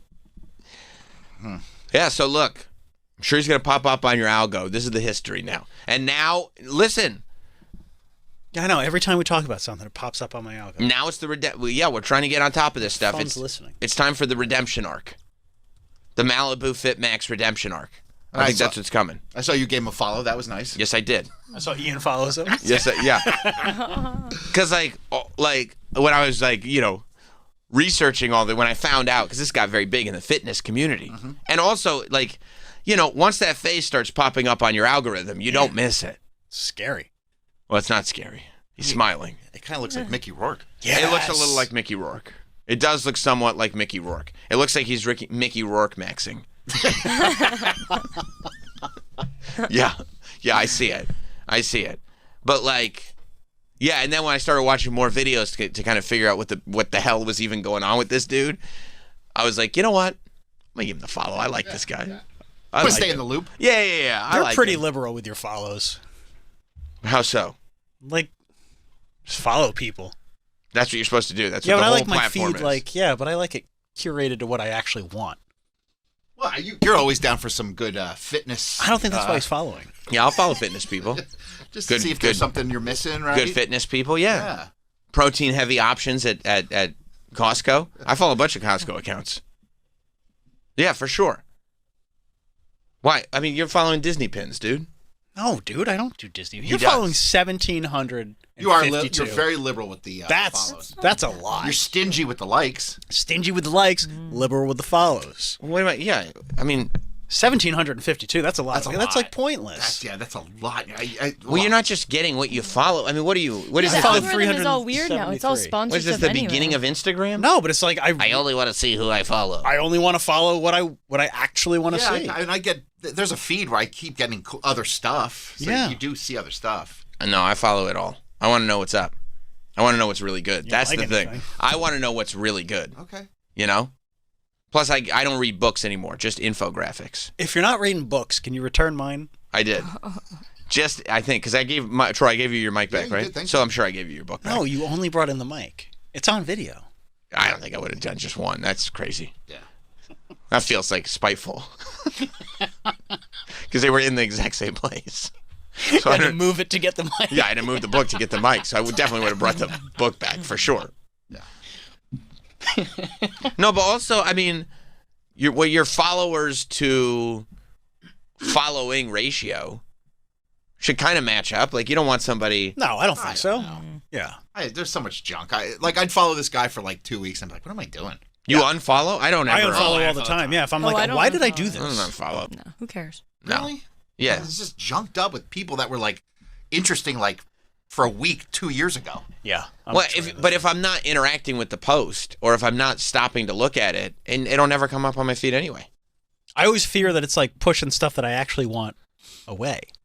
If you're looking at stuff, it's going to keep feeding you that stuff. Yeah, I know. Yeah. So like if I'm just scrolling through anyway, I'm not going to bother to unfollow, and plus that shade. And I also really dislike, especially on Instagram, when you follow someone, like Instagram's like, here's everything they've ever done. I'm going to put it right at the top of your feed. Yeah. Oh, at the very beginning. Yeah, I'm like, of your I just journey? wanted to start now. Right. I want to start with today. Yeah. No, plus it's shade if I unfollow people. It's not shade. This guy won't. He has no idea. He's not going to know. I just followed him. Why would I unfollow? That's Malibu Fit Max. I want to know what he's up to. But the Malibu Fit Max from 3 years ago that you were excited about for a minute. I don't remember who that was. Exactly. But I feel like you have to follow because then if it's on your radar, you can forget about it. And then if something, like let's just say he does something in 3 years, you're going to know. But you also, followed him. that's how you connect with people too. You think like me and Jam Jam are in the DMs. Of course he's going to get a follow. You know what I'm saying? Well, yeah, but he DM'd you. You weren't following him before. I know, but then we connected and now we That's follow. That's different. I'm talking to people every day on that app. I know, you're a busy guy. That's what I'm saying. So I'm going to follow people. Well, yeah, I would follow Jam Jam. Do you follow Jam Jam? No, So he didn't follow DM him. me. Well, you could follow him without the DM too. You know who I was talking to over the weekend again? Who's that? Space Hawk. That's Oh awesome. my I mean, God. Space Hog's awesome. Space Hawk like That makes one of my that's a good We're follow. just going back and forth a little bit. What are you guys talking about? Whoever it is running Space Hog, I'm just going to say I'd love he. to know who it is. Is there a guy named Space Hog? It's probably the dude. I think it's the singer? dude. I think yeah, it's with the singer. with the glasses. Yeah. I think it's the singer. I think so. That's the way when I envision in my head, I'm talking to the singer from Space Hog. When I'm on Instagram talking to Space Hog, I think it's the singer from Space Hog. Do, and you're just like, yeah. And he sent a video of, I think it was maybe Jack Antonoff. He sent you a video? Yeah, out of Like the in the blue. DMs? Yeah. That's awesome. We talk. I think it was Jack Antonoff on some show talking about songs that he liked, and they were playing songs. But when he was in the video talking about how the Space Hog song is his favorite song ever. Yeah, it's the best song from the 90s. But it was they also. Well, no, it wasn't. We picked the right one. It wasn't the best song in the 90s. I believe it was second best song in the 90s. But Flagpole Sitta was also one of the songs that he played for Jack Antonoff. And so then Space Hog DM'd me and he was like, it's back to us versus Flagpole Sitta. He's PTSD. Oh, yeah. You know. I feel bad. I mean, they were really invested. And then I message it. I've got to be like, by the way, we like the breakdown. Oh, I know. You know what I mean? I felt so we bad like about I that. told him, I said, I am on the right side of history with this one. We like the breakdown. It's good. It's a good breakdown. It is okay. Yeah, it's great. But it bumped into second place. Like I did that all the time. I mean, Flagpole Sitta is a great song. Flagpole Sitta is flawless. And I start think to finish. Space Hog would tell you the same thing. Space Hog is great. Also flawless. I love Space Slightly Hog. out of key, right? Yo, that one note. It's not. I mean, look. What is we It had adds to to the look, charm. we had to look through everything through a microscope. Microscope. We went through 64 songs, and even that was tough to narrow it down. I had to close the list. You did. But yeah, even with my close the personal list still relationship, closed? it's closed right now. Yeah. Even with my close personal relationship with Space Hog, I can still say the right song won. And I think Space Hog would say the same I think thing. they agree. I think you guys are on the wrong side of history on this one. No, that Harvey Danger didn't deserve it. Stop. Stop that. And I'm not going to be sycophantic because, me and Space Hog are friends now. That's If not they came in and you would tell them to their face, yeah, you came in second. right, which is amazing. Yeah, There were so incredible. many good songs. Out of all of them, you were number 2. It's Beat Lisa literally Loeb? beat Lisa Loeb. Mainly because she has more than one hit. And we finally had to admit that she did have a follow-up hit. We just want to talk about her for a couple months. We wouldn't do the tournament without her. And she advanced pretty far, honestly, for somebody with 2 hits. We just love her. Song's We great, really though. do. And she's not a wonder at all. She's still performing. And it wasn't alt rock. Oh, it was pop.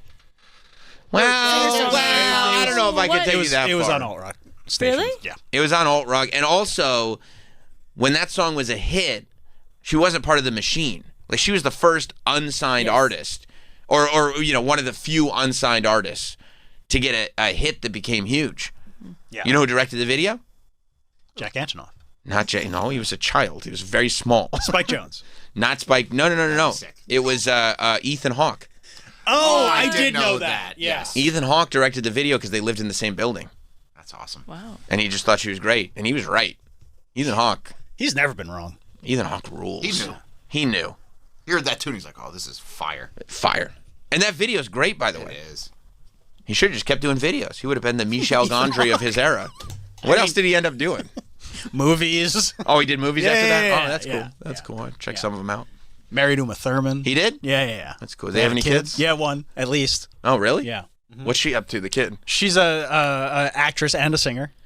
Well, best of luck to her. She's putting out a new album. Really? Mm-hmm. Independent? No. She's signed to a major. Wow. Nepo baby, I guess.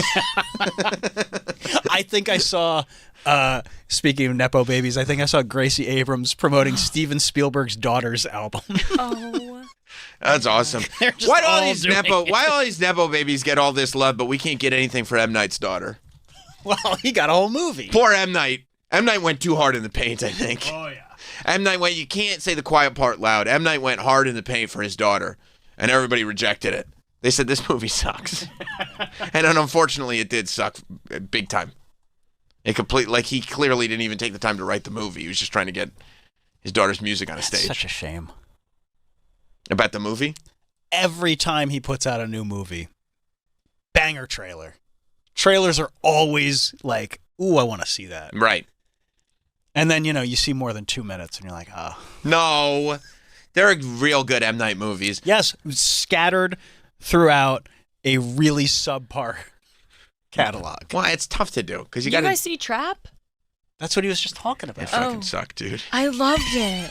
I loved it so much. Yeah, but it was made for his daughter. You watched the movie? I watched the movie. Lady Raven? That's his daughter. That's his daughter. The movie is made just so that she can have this platform. Lady Raven was his daughter. Yeah. I just thought it was like the funnest movie to watch. It's horrible. And you know what else? What? I don't want to say it. Oh, what? It's fine. Should I just say it? Yeah, just say it. Oh, no. Whatever it is. Be kind, though. Yeah. Because you've been a victim before, and tell me if it hurt. Does it hurt? Yeah, it does hurt, and it's just unnecessary. Okay. So I'm going to try to be kind. And because I don't want to be like that. I would say... I would categorize the film Trap. Oh, I know what you're going to say. You better choose your words carefully. I'm really trying. Careful. I would say that the film Trap would appeal to a similar demographic that the Queen movie would appeal to. Oh. Yeah. The Queen movie was pretty good, I thought. Who does the Queen movie appeal to? No. Be Sam. Be kind. The Queen movie, well, it's not. Don't be hurtful. No, I know. I'm trying to figure out, like, because to me, like, the Queen movie kind of, you wouldn't categorize that with people who are, jumping into a film to have any sort of, like, depth to it, right? How do you mean? Like, I wouldn't call it a thinking man's movie. Or woman. Or they. Or they, thems, or anyone. Anyone with a brain, I wouldn't think would enjoy the Queen movie. Like, it's just dense. Well, it's not even, no, it's air. Dense is good. Right, Yeah, there's no, it's the opposite. Vapid. Yeah, I mean, it is. It is vapid. And you would say that Trapped is vapid? It's just Trap. Trap. Sorry. Yeah. Put some respect. No, you're right. Yeah. How disrespectful. That was one of my favorite movies of like that year. Trap was? Because, I told you I see movies with my friends on Tuesdays, and a bunch of us went, and like... Were you all like... Well, I'm so confused. Were you not like into it in the moment? You weren't like, yo, this guy's crazy. Oh my God. And the frying, like... No. Really? Well, it's funny because I hate all the movies that you like. So. I thought Midsommar was like the worst movie I've ever seen in my life. Yeah, no, I can see where you would think. I would think that if you really like Trap, you might not like Midsommar. But that That's doesn't cool. make me any less. I know.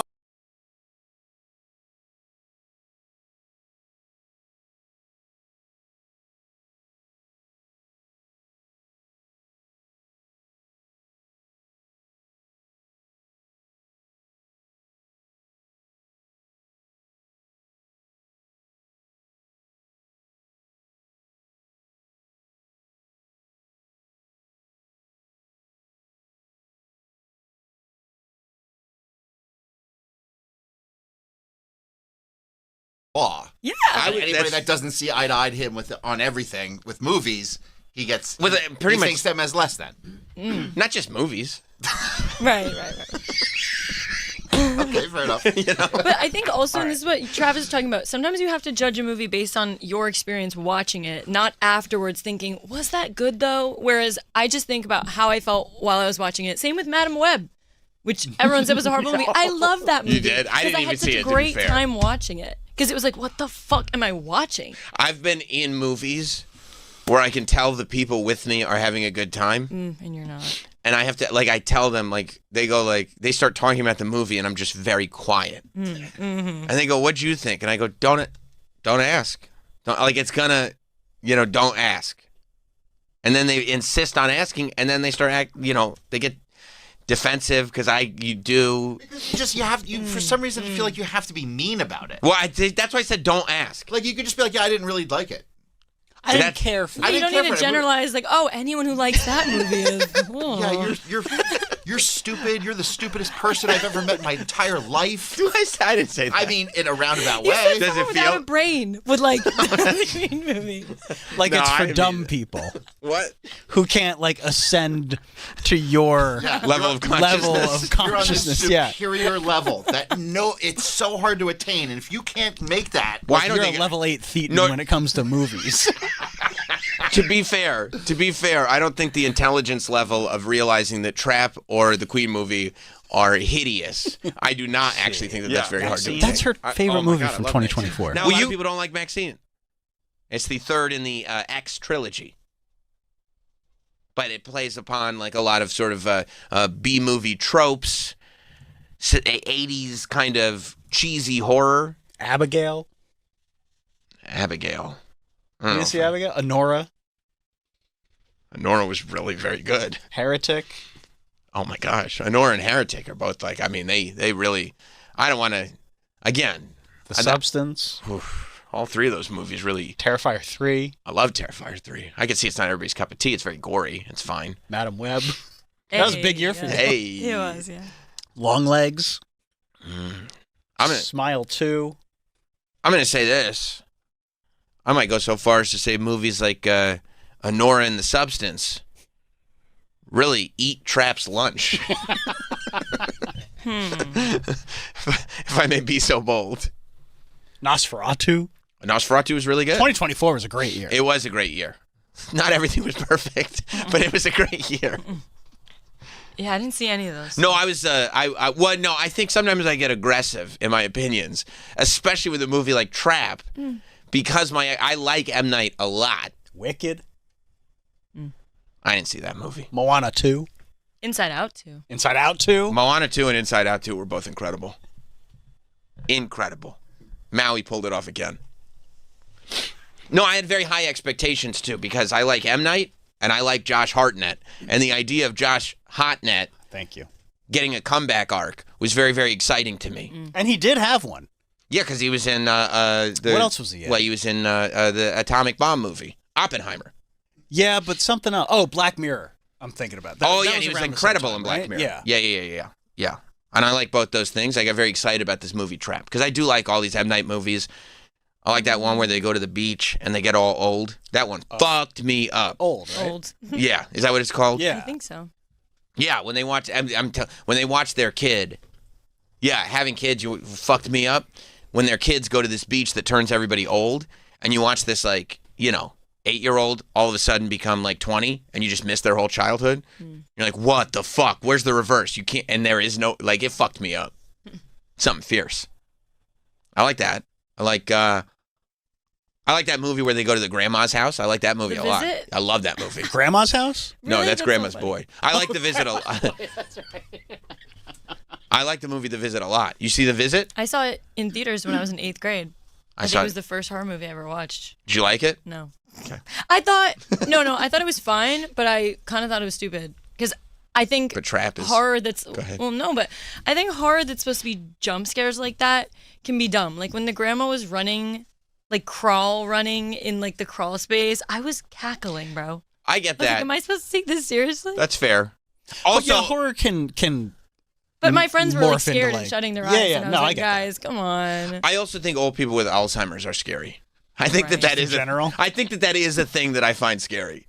Like Trap wasn't supposed to be. I mean, I scary, laughed it was throughout Scream suspenseful. 7 when the Right, me too. Yeah. Me too. At no point did I feel Suspense? no, Really? not at all. Really? I was like, this In is Trap? Because here's the thing, when Trap lost me, What?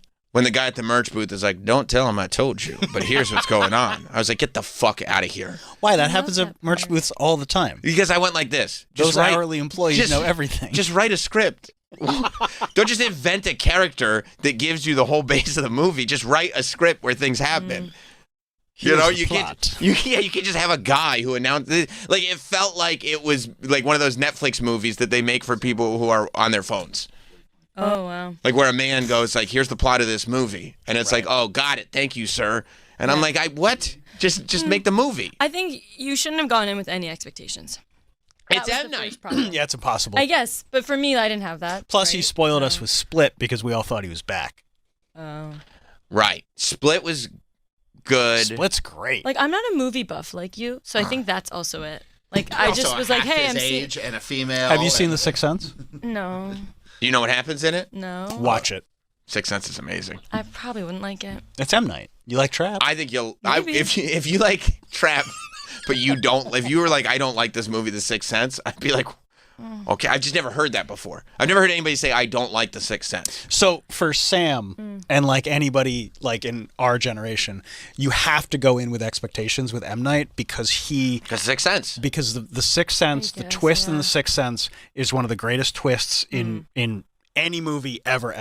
Okay. And now he's known as the guy who does twists. Okay, that's context that I didn't have. Hot Dog said, I think Danielle going out and having a great time with her friends for every movie is clouding her movie judgment.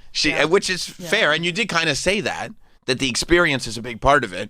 Yeah. She's attributing a good time to the movies. Thank you. I agree with that. But there are definitely some times I was at movies with my friends and was like, bro, I don't want to be here. I can't do this. Like, well, because the movie was bad or because the friends were because the movie was so bad. There was one, I think it was Wes Anderson movie. I got out of the theater within probably 30 seconds. 30 seconds is all you gave it? I sat there and I was like, I actually can't do this. And then I caught the second half of the Karate Kid movie in a different theater. That's pretty sick. And my friend was so mad at me. I'm going to be... It was horrible. Was it like the space? It was something on the airplane. It started on an airplane. It literally was last year. Yeah. The new. It started with credits, and I was like, I don't like this vibe. I'm not a Wes Anderson fan myself. The Phoenician Scheme? Yep. I thought it was Asteroid City. I don't even know if it was good or bad, but yeah. So I agree with that. It definitely helps when you're with friends. But if I don't like, I it, wish I like liked it. Wes Anderson movies. Well, I don't. I don't either, and I've tried. I try so many times. Yeah, I don't like Wes Anderson movies, but I'm fine with it. I have no desire to like Wes Anderson movies. No, I know, but I feel like I'm missing something. Like you're not missing anything. You're missing. Love them. You're missing a feigned sense of community. But like, there are things that I like. David Lynch. I love David Lynch. So many people don't. So many people don't get it. They That's think the best. But so like I understand what it's like to be on the other side. Yeah, but David Lynch didn't make the same movie over and over again. No. Some might say he did. Some might watch like Mulholland Drive and Lost Highway and Twin Peaks and be like, this is just the same shit that makes no sense to me. Then I'll get him a ticket to the Queen movie. See, now we're back on the same page. Sorry, dude. And I saw it once and I was like, oh, it's fine. No, you didn't say it was fine. You said it was really good. I can't live So it down. you wouldn't suggest Troy watch Twin Peaks? No. Yeah, I just don't have any I like desire. Twin Peaks. The show? Yeah. You did? Yeah, I watched it in high school. What a goat. Thank That's you. amazing. Yeah, I By the really way, did. that just made up for everything. Yeah. Okay. Twin Peaks fucking rules. Yeah, no, I like the, Twin Peaks the Day last darndest week. things. There's no Anybody who's a Twin Peaks fan, they can kind of get an excuse for just about everything. Yep. That's a pass. Like if you hit me with if you just came in one day and you're like, you know what, I really like that show Twin Peaks, and you had just been hiding it from us this whole time, I probably wouldn't make fun of you for the Queen movie anymore. Troy, you gotta start lying. He won't. I guess I don't like lying because then I don't want to get found out and then it's like, well, you just lied. That's true. You're not that slick. No, I just You don't got a want- lot of good qualities. You wouldn't quiz him on it though. You would. I do enjoy follow-up questions with Troy. Yeah. I'm not gonna. You know I like I don't that. want, and I don't want to lie because I don't want to get called out. No. And you also, does it make you feel good to lie? No. Did Jesus lie? No. Then why would you? Exactly. Thank you. Yeah, it's a good show. Twin Peaks? Yeah. You're talking about the original or the reboot? The original. Yeah. I only watched the first season though. The Because fir- I was young and I was really scared. You It was didn't. so You never watched the second season? No. You don't know who the killer is? No. Wait, Why would you stop watching? Because I got really spooked. I've got to tell It you was that so good. I was so scared. Why you don't know who the killer is? No. you should find out. Should I rewatch it? Yeah. I mean, I oh, don't yes, think I can rewatch absolutely. It. No, Leland swerving Oh, on the it's road. best. I think about that maybe every month, and it like really. Freaks I can't me out. Do you believe remember you when he didn't- has her in the trunk? Of course. Okay, yeah, and then Dude, also that scene. Do you ever just start driving down the road with a friend talking about trees and they don't understand why you keep obsessing about these trees? No, I mean it's yes. That show is incredible. And I will tell you scary. that the second season of Twin Peaks, even if you watch it now, it's so obvious that the first season was a hit and David Lynch was just allowed to go full bore in the second season Well- because it's so much more weird. That's what I was feeling. Maybe I even started season 2. Does it get kind of supernatural or whatever? From the very first scene of I season mean, it's always 2. yeah, maybe. Yeah, but like you see, like there's a ghost to start season 2. But once they reveal who the killer was, because ABC did not want them to reveal who. David Lynch wanted to do it in season 1. I could And- see it like acting as a one-season show. But it became such a hit that ABC wanted them to keep putting it off, keep putting it off, keep putting it off. And David Lynch was like, I'm quitting the show. Like, I don't want to keep doing this network television thing where you just drag it out on and on and on. That's why they ended up revealing who the killer was in the middle of season 2. Anything after that, David Lynch had nothing to do with because he left the show. So that's Wait, why, now like, I'm getting confused. Maybe I did watch season 2. that's why, like, half of the last half of season 2. It's just an imitation of It's just, I forget the name of the guy that he did the show with, but it's just him. yeah, And then David Lynch came back for the return. right for the Yeah. modern season. Yeah. When does the scene happen when like the mom is like brutally killed in that room and like face smashed and she's like crawling up the stair? Like that has stuck with me. And isn't it like her dad? Like, Yeah. that doesn't- Okay. So yeah, you So saw I do it. know. Okay. Spoiler then alert. I totally, sorry. That didn't happen in season 1? No, that was season 2. That was season 2. Really? Yeah. That was season 2. Oh, okay. So you. Okay. You Wait, probably did I watch the whole thing? Maybe you've watched the whole thing. You just haven't seen the new season. Yeah. Like Are the there only reboot. 2 seasons of the original? Yes. Maybe I didn't. And then the finish movie. season or something. Yeah. Because Yeah, you haven't seen the movie. No. Firewalk with me. No. That's yeah. No, great, you too. saw. Okay. You saw. Okay. Okay. That You got to see scene Fire Walk really, with Me. It's really in the scared me, though. Criterion collection. It's gonna be at Alamo. It this is? month, Yeah. Oh fuck yeah! Yeah. And then, 25 years later, they did a return season on Showtime. With all the original people and stuff? I don't want to say anything. Oh, Yeah. okay. We shan't say. Yeah. Mm. Don't worry, Troy. The Michael Jackson movie's coming out soon. Yes. I know you laugh, but I'll go see it. It's going to be good. Some of it looks really bad AI. It looks horrible AI. Have you seen that trailer? It looks like Will Smith's Instagram. Yeah. The crowd. The Oh, crowd, even the faces, though. It looks like they used AI instead of like fully doing prosthetics. But you like some cheesy movies that you know that like this is cheese, right? Look at all the not even B movies from the 80s, like horror movies that he like. They, And not only that, but he'll buy it. F He'll movie. go Yeah. buy it. It'll be like, this is a 4K. masterpiece. On a 4K disc. Guys. 4K disc. Clown in a cornfield. I like Clown in a Cornfield quite a bit. Yeah. Yes. Or like This yesterday. is Criterion. Yesterday on the. I'll get him like something from the Criterion collection and Clown in a Cornfield Steelbook will come on the same day, and I'll go yes. Like if they ever asked you to go in the Criterion closet, you'd be like, "Where are all the good movies?" No, my tastes are varied, but I would think it was lacking. You guys are missing. You're some. missing. Oh, there's a whole section that you're missing.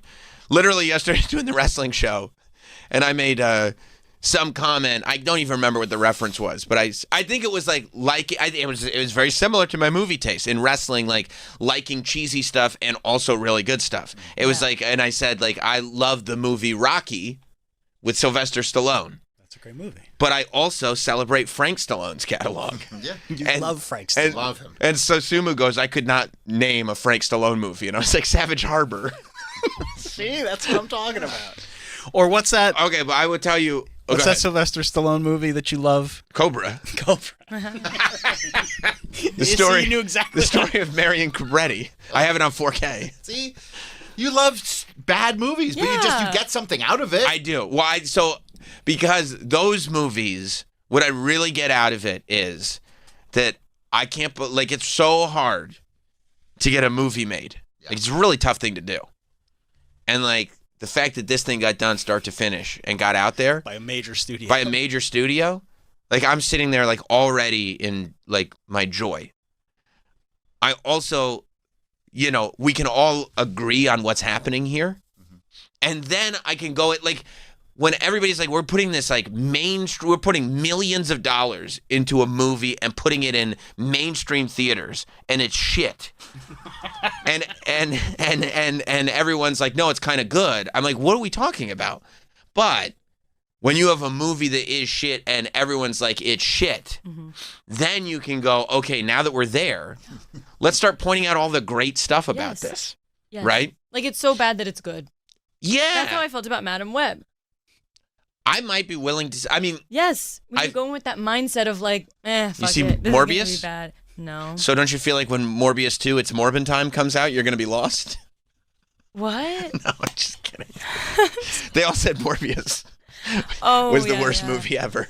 But I mean, that shows you like an even higher level of how dumb studios are, because they thought that it was so bad that people would want to go see it that they put it back out in theaters. Right. And everybody's like, no, we don't want to see it. We just want to make fun of it. Yeah, I also really like that, like, most of the weirdo movies that I like are kind of not big studio productions. Like The Room.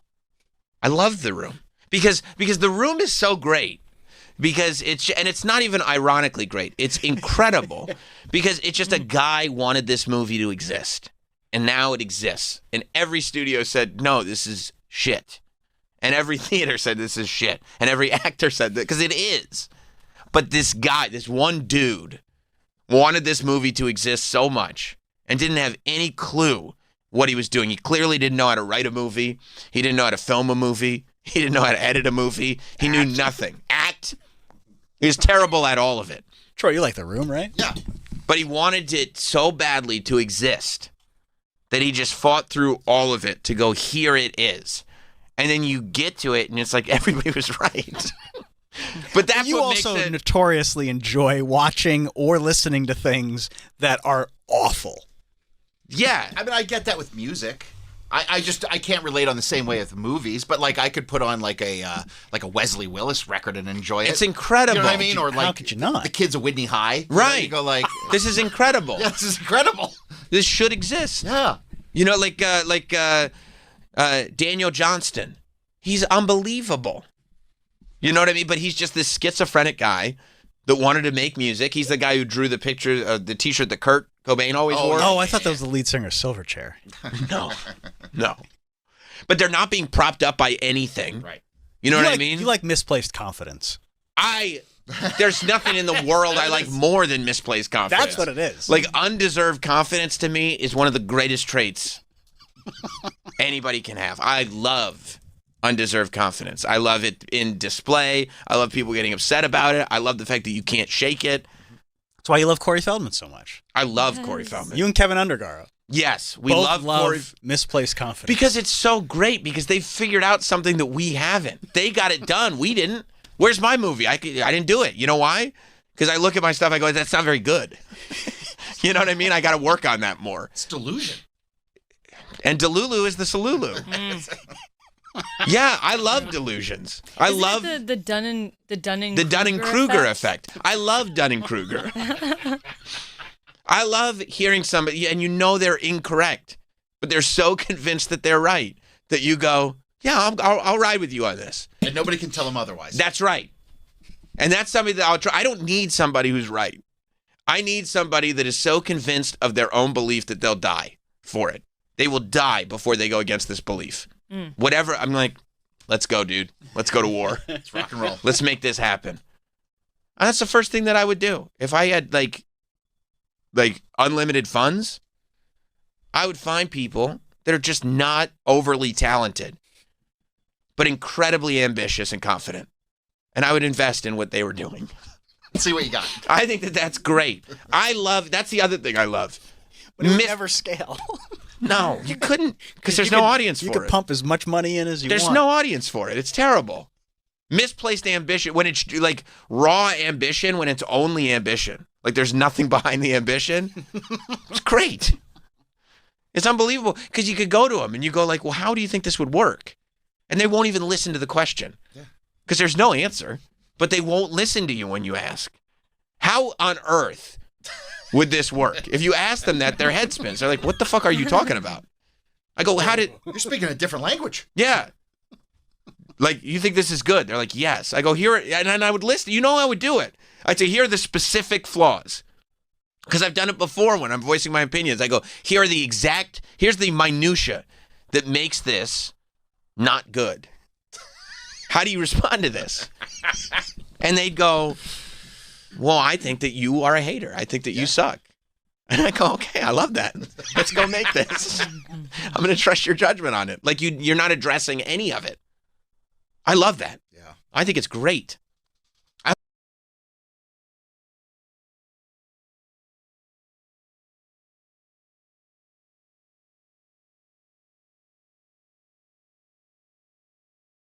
You guys hater. I think that you suck. And I go, okay, I love that. Let's go make this. I'm going to trust your judgment on it. Like, you're not addressing any of it. I love that. Yeah. I think it's great. I hope you could become very rich one day, and then you could just take on these vanity projects. I mean, the people I would platform would blow your mind. And it also, and it evens the field a little bit. You know what I mean? Huh? I know one. Yeah, that's right. It evens the field. Where it's like everybody thinks, it's like, no, let's get some chaos up there too. You know what I mean? Like, it doesn't all have to be Scorsese. Like, what if I put somebody who was not terribly talented and not terribly intelligent in a position where they could not fail? What would happen? I want to know. I want to know what would happen if I put that person, an unintelligent, untalented person, in a position where they could not fail. What would happen? Let's find out. I don't know. It's my own art. That's art. That is. It really is. And that's how I look at everything. I hope you can achieve that. Wouldn't it be great? It would be so great, dude. And I wouldn't even need to, because I don't need to be the center of attention. Start your own production company? 100%. And I would make some really good stuff. Yeah, of course. But then surrounded by really bad stuff, and people wouldn't get it at all. And I think that was great. The fact that people didn't get it, I go, that's awesome. What do you call it? Lost leaders? Yes. Yes, 100%. You wouldn't have to worry about the bad stuff. No, I'd have many write-offs. They're just they're lost leaders. They're not going to turn a profit, but we're going to have a great time. Your slogan is, it can only good happen. It can only good happen. Nothing bad can happen. It can only good happen. Not Sam. That's 100% right. Yeah. And people would be like, why are you doing this? And I'm like, you know what? If you're asking why, I already feel like we're not on the same page. And you get bad reviews, and people would shit all over you, be like, Sam doesn't know what the fuck he's doing. And then in 30 years, I'd be like, he's a genius. He's a genius. And I'd be sitting there as an old man being like, yeah, I told you. Finally, I get my flowers. Right. But I don't care. I never wanted them anyway. What do I need? Keep them. Keep your flowers. What do I need them for? They're going to die. What do I need? Buy yourself flowers. Yeah. Yeah. I already had my own flower. Maybe I'm the stupid, untalented one that's platformed myself. I don't know. It's all a game, Let's go to Scott. I already turned the phones off. No, turn it back on. Scott in Worcester. What's up, Scott? Sam, I hate to disagree, but I think your picks, your movie suggestions are garbage. I have some recommendations for each member of the staff, if you let me. Oh, I love that. I love that idea. Yes, please. Yeah, Danielle, Troy, there's one, you may have trouble finding some of these, but there's one named Sack Lunch that I think Danielle and Troy would really enjoy. It's a comedy? Yeah, it's comedy. I love the stage. It's Death Blow for Travis. Oh. I think Travis would enjoy Death Blow. Is that like an action? Yeah. The Death Blow. And then, Sam, I think you're more of like an English patient kind of guy. Oh, I appreciate English that. patient sucked. What? I thought so, but Thank you. Sam, you have more like gene picks. They're really true. Thank you, Scott. I knew exactly what Scott was going to do. Scott's always good for one for literally everybody in the room. Michael in Cleveland. No, we got to take a break. We'll get there. Yes. What's up, buddy? Hey, so back to Kurt Russell. Two classics. Mm-hmm. Used Cars. Backdraft. Oh, yeah. the McCaffrey brothers. I mean, he was always in mature leading roles, like never changed. He rules, dude. If you missed the what's it called now? Front row. Town row? Front hall. Show some respect. You're doing enough of them. That's right. If you missed the front row with Kurt Russell and Wyatt Russell, the cast of the Monarch Legacy of Monsters, we played it yesterday, but definitely listen on the app because it was really, really great, especially like the stories that Wyatt had about Black Mirror, all the stories that Kurt Russell had. They were just really, really great. And by the way, Hot Dog also says, I've watched so many movies because of Sam's influence that were such trash. I think one, Frank Stallone in particular, and then he writes, oh, you just mentioned him. Ha ha ha. I remember when I made at the beginning of the pandemic, I made Hot Dog watch the movie Cats with me. Like the new one? Yeah, the motion picture adaptation of Cats. Where he took the buttholes out? Yeah, James Corden. Yeah. And he felt sick after it. Like he was sick for like a day after it. All right, we got to take a break. All right, fine. Whatever. It's been almost 2 hours. Well, I have a lot to say. This is like your new thing. It's not going to be. I love it. No. You think it's a good idea? Well, yeah, of course, because then you come back and it's only like, 45 minutes left. Let's you give the people what they want. It's the last time we're doing that. And you're on a roll, bro. Yeah? Yeah, like when you're cooking, like keep going. You think I was cooking with gas there? Oh, yeah. Thanks, man. We got to go. All right, we'll take a break. We'll be right back. Stay there. We will be right back with Sam Roberts Show. Is listening to the radio getting out of hand? You need Bennington, the ultimate in hands-free talk radio design. Simply go to the SiriusXM app on any phone, then search for Bennington. It's that easy. Hands-free, pain-free. You'll wonder how you ever lived without it. It's perfect for your mind. A must for the entire office. Life itself goes quicker and easier. Best of all, Bennington works with your favorite phone. An amazing breakthrough show you'll listen to every day on the SiriusXM app. That is what happened. I ain't guessing, I'm telling you. Nobody breaks down the nightly drama of the NBA quite like Stephen A. See, it's the theater. It ain't just a game. It's the theater of the game. You got to live for that. The Stephen A. Smith Show on SiriusXM. Oh, it's going to be special. It's going to be special. Weekdays at 1 and 6 Eastern. A show so nice, you get it twice. On Mad Dog Sports Radio, Channel 82 in the car, and the SiriusXM app. You're live with Stephen A. This show is phenomenal. My name is Whitney Allen. I'm a widow, and my husband Ryan died when he was 35 years old, when my two sons were 4 months old and 4 years old. And although we never thought in a million years we'd have to use life insurance for either of us, the unexpected happened. And with the financial security that the life insurance policy set me up with, I was able to not only take care of the practical stuff, which is really important, like paying the bills, but most importantly, I was able to focus on my grief, my mental health, and my two kids. With Ethos, it is so fast and easy. It's 100% online. You can get a quote in seconds, apply in minutes, and get same-day coverage. And there's no blood tests, no medical exams, and you can get up to $3 million worth of coverage just by answering a few simple medical questions online. Get your free quote at ethos.com/quote. That's ETHOS.com/quote. Time spent on application may vary. Online health questions required. Everything you got, light it up, cowboy. Go, go, go, go, go. All season long, IndyCar is on Fox. The green is out and racing is on. Alex Palou. Sensational. Otto Award.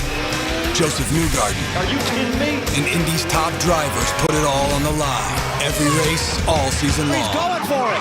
Oh! Fox is the home for IndyCar. Welcome to the fastest racing on Earth. Running a business is hard enough, so why make it harder with a dozen different apps that don't talk to each other? Introducing Odoo, the only business software you'll ever need. It's an all-in-one, fully integrated platform that makes your work easier. From CRM, accounting, inventory, e-commerce, and more. And the best part, Odoo replaces multiple expensive platforms for a fraction of the cost. That's why over thousands of businesses have made the switch. So why not you? Try Odoo for free at odoo.com. That's ODOO.com. Hi, this is professional golfer Mark O'Mara. When it came to building my personal putting green, I called Celebrity Greens, the leader in customized synthetic golf greens. Celebrity Greens designed an amazing backyard green for me and a synthetic lawn area for my dogs that looks and acts just like natural grass. You can't beat Celebrity Greens' attention to detail and exceptional customer service. Learn how to create a championship putting green.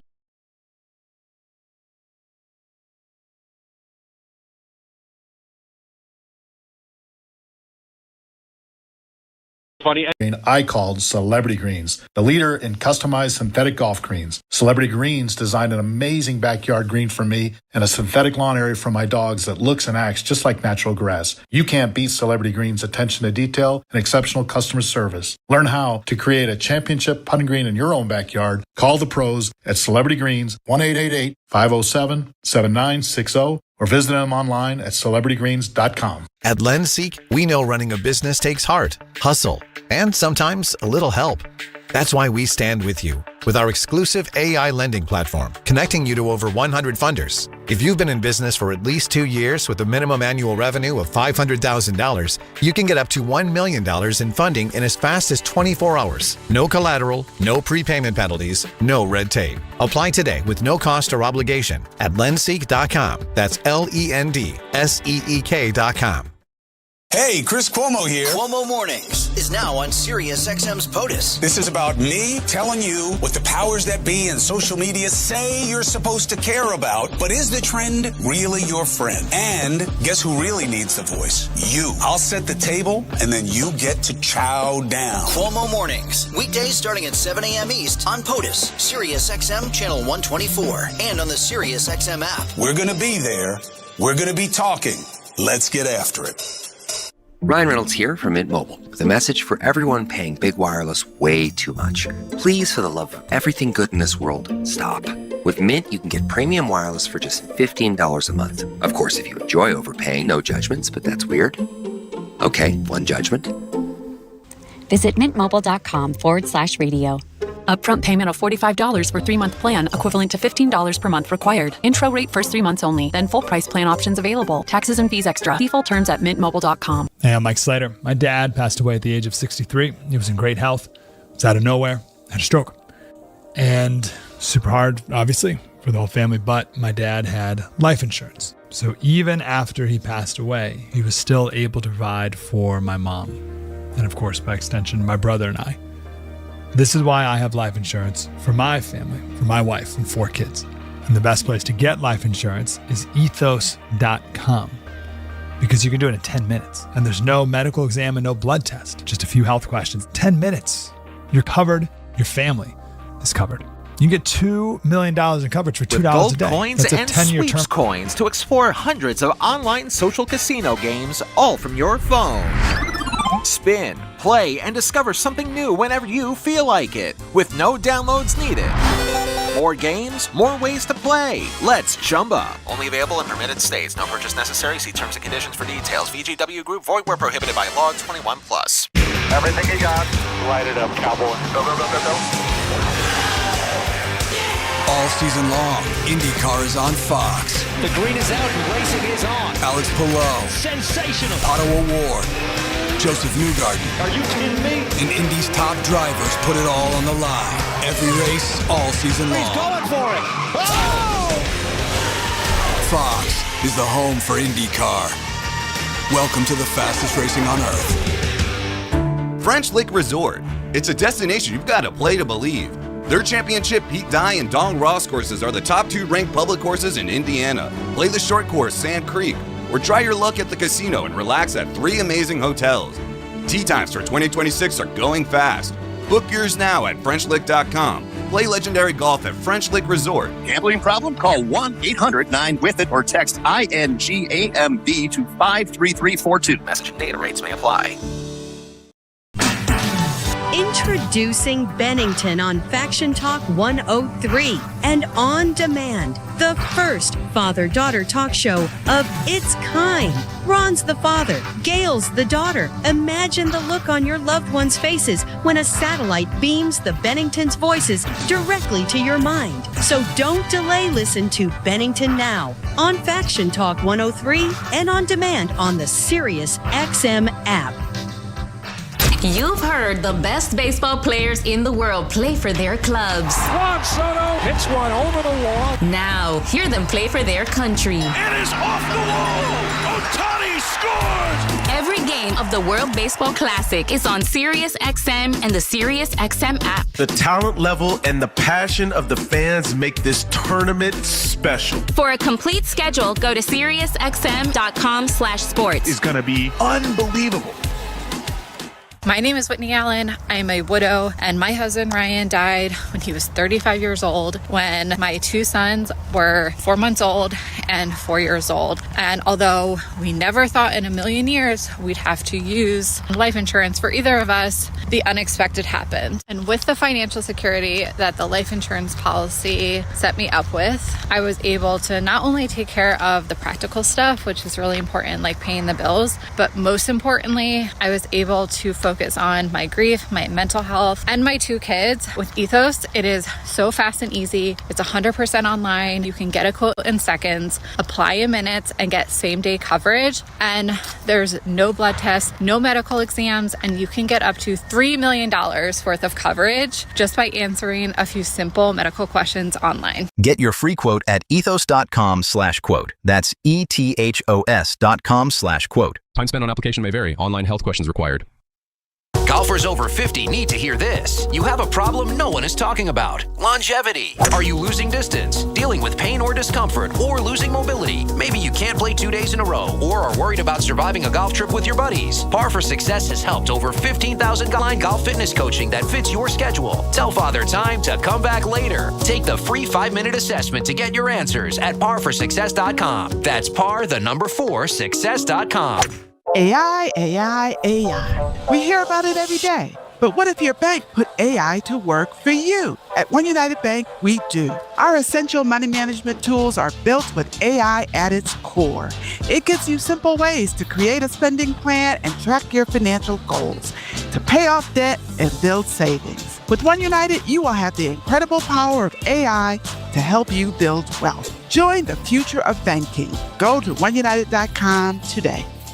This is Dr. Dino Prado, founder of Invita Medical Centers. Every day, patients lose their lives, not just to cancer, but to the delays in the system. The latest treatments often take decades to reach the people who need them the most. At Invita, we refuse to wait. Our destination center brings the best technologies from around the world with personalized care to help our patients. Because care delayed is care denied. Every patient deserves the right to fight. Invita Medical Centers, we're here for you. ENVITA.com. These statements have not been evaluated by the Food and Drug Administration. This product is not intended to diagnose, treat, cure, or prevent any disease. Do you have a history of those dreadful calcium oxalate stones? Well, Kidney Cop is here to help. Shown in laboratory testing to reduce the rate of calcium oxalate crystal growth by 99%. Yes, 99%. Don't wait. Start taking Kidney Cop Calcium Oxalate Protector today. That's Kidney Cop, C-O-P. Kidney Cop. Order today at Amazon.com, Walmart.com, or KidneyCop.com. That's Amazon, Walmart, or KidneyCop.com.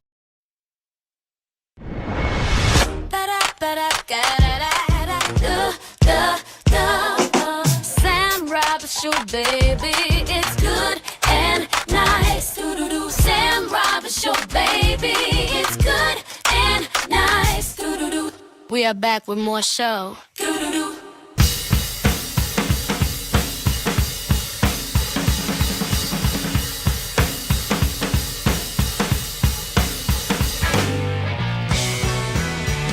Welcome back. Sam Roberts Show. If you want to call in this morning, 866-969-1969 is the phone number. 866-969-1969. Ralph Sutton is joining us in studio. Ralph Sutton is doing a show called How to Date a Porn Star this Thursday at 7 p.m. at the Rosewood Theater here in New York City. Ralph will be there, Corinne Fisher, Dante Nero, Natalia Starr, all kinds of people. Tickets available at standupny.com. It's part of the Lust Files, an interactive sex talk with a panel of experts on each topic. What is an interactive sex talk, Ralph? You know, I was dragged into this, so I can't tell you as much as I would like to, if I'm being honest with you. They asked me to do it last week, me, Dante, Corinne, and the sex therapist, and Natalia Starr. And from what I understand, we all go up on a panel, and I think you take questions from the audience and maybe just have a regular discussion on dating porn stars. I feel that I am at a loss to tell you the full story there, to be honest. Sure. You're just ready to show up and, well, I guess just do what you're told? Yeah, that's how I live my life. Yeah, that's smart. Yeah, it's an easy way to live my life. Yeah, show up where invited. Yeah, exactly. And then say, what can I do for you? Even if not invited, still show up. Right. And just pray for the best. But because of the SDR show, my podcast, and Gas Digital, and my old radio show, The Tour Bus, we used to bring on porn stars a lot, still due to the... so I ended up dating some porn stars. I guess that's why they asked me to be on. I see. How many porn stars did you... When you say date, do you mean like hook up, or do you mean actually like I'm in a relationship, this is the person I'm dating? I would say half a dozen of each, maybe. Wow. You know, some that I met once or twice and some that I actually sort of dated. But it feels less complicated to not date. I don't think, to me, I made the separation of church and state, so to speak, where what you do for work and what you do is I always try to look at things as I don't know what it's like to get you to where you are to do what you did or what your choices in life are. And if you're content with that, who am I to judge? That's true. I mean, you're just like, if the girl you're dating is making films and then like a scene pops up on a girl that they think are going to fall in love with them and it's not going to happen. It is crazy. And I just think it's sad that it exists. I'm happy for the women that are making money on it, and probably of the women, maybe it's a 1% men that make money on it too, I imagine, Sure. right? But it's just something that shouldn't exist. Yeah, especially when you hear so many stories of people talking about running these OnlyFans, and it's just like some dude they hired to answer all the DMs, and she's getting paid whatever $30 per message that she's not even looking at. And now it's probably just AI. Probably is just a bot, just AI. They're using Claude Code to just respond to everything. But you know what? If OnlyFans wasn't doing that, it would still be like every week there's another story about somebody falling in love with somebody who's clearly fake on Instagram over DMs or whatever. I mean, you literally have to take out the entire internet for that not to exist. My aunt thought she was dating David Muir. You know, the guy from the ABC show? I do know. He's the lead news anchor of ABC News. He's a prominent national figure. Yeah. And prior to that, thought she was dating Elon Musk. Wow. So, it's an unfortunate... He's also really handsome, David Muir. Muir's great looking. Yeah. You'd think like he wouldn't just have to find your aunt on Instagram. And then also, which is so weird, so it's sort of my aunt. It's my cousin's aunt. So I don't know what you'd call that. Like my cousin once through, but someone has been around my life the whole time. And the last I heard is that she had told my cousin that they have had sex. So now, David Muir? Yeah, so is it either she's completely off the deep end, or is some guy masquerading around as David Muir and having sex with old women under that auspice? I don't know what the answer is. And I don't even know how to respond to it at that point. And I don't know which one's worse. Right. It's a really interesting, it's literally a recent dilemma, but most of these things trail back to taking advantage of people that you probably shouldn't be doing. That's exactly right. Yeah. I mean, but how do you tackle something like that? Would you go, because it's almost like waking a sleepwalker, where it's like, it's probably not even going to be effective for you to say, hey, wake up, like clearly this is fake and stupid, what are you doing, idiot? Right. And also, you can't. There's that great book, it's about impractical thinking or something, it's called The Improbable, whatever, but it's all about once you've entrenched yourself in a belief structure, it's going to take a lot to get you out of that structure. Yeah, and it's almost like as a person, you've invested so much into it that the cost of admitting what is obvious is so high that you can't. Yeah, I mean, all religion is based on that. No offense to people, but that's what that is, that you believe a structure. And, I mean, flat earthers, too. Nothing's going to change your mind. Every time I've watched a thing about a flat earther and they run an experiment to prove, and then it doesn't gold up. They go, oh, must be the equipment, must be this, because this is you, and you're not going to change your mind. With my aunt, last I heard, they're not dating anymore, so that's at least the problem has solved itself. That's too from bad. What I understand. Yeah, they're not dating anymore, and she sent him a ton of money. And also David did a 10-minute speech about how much he missed her on his show last week. Wow. Yeah, I'm sure. Well, I'm sure. Relationships are hard for everybody. And Elon Musk was before that. Yeah, but once he got over that with his 14 other kids, kept him occupied, I guess. And then he DM'd somebody on Mark Zuckerberg's platform. Yeah, exactly. Yeah, sure.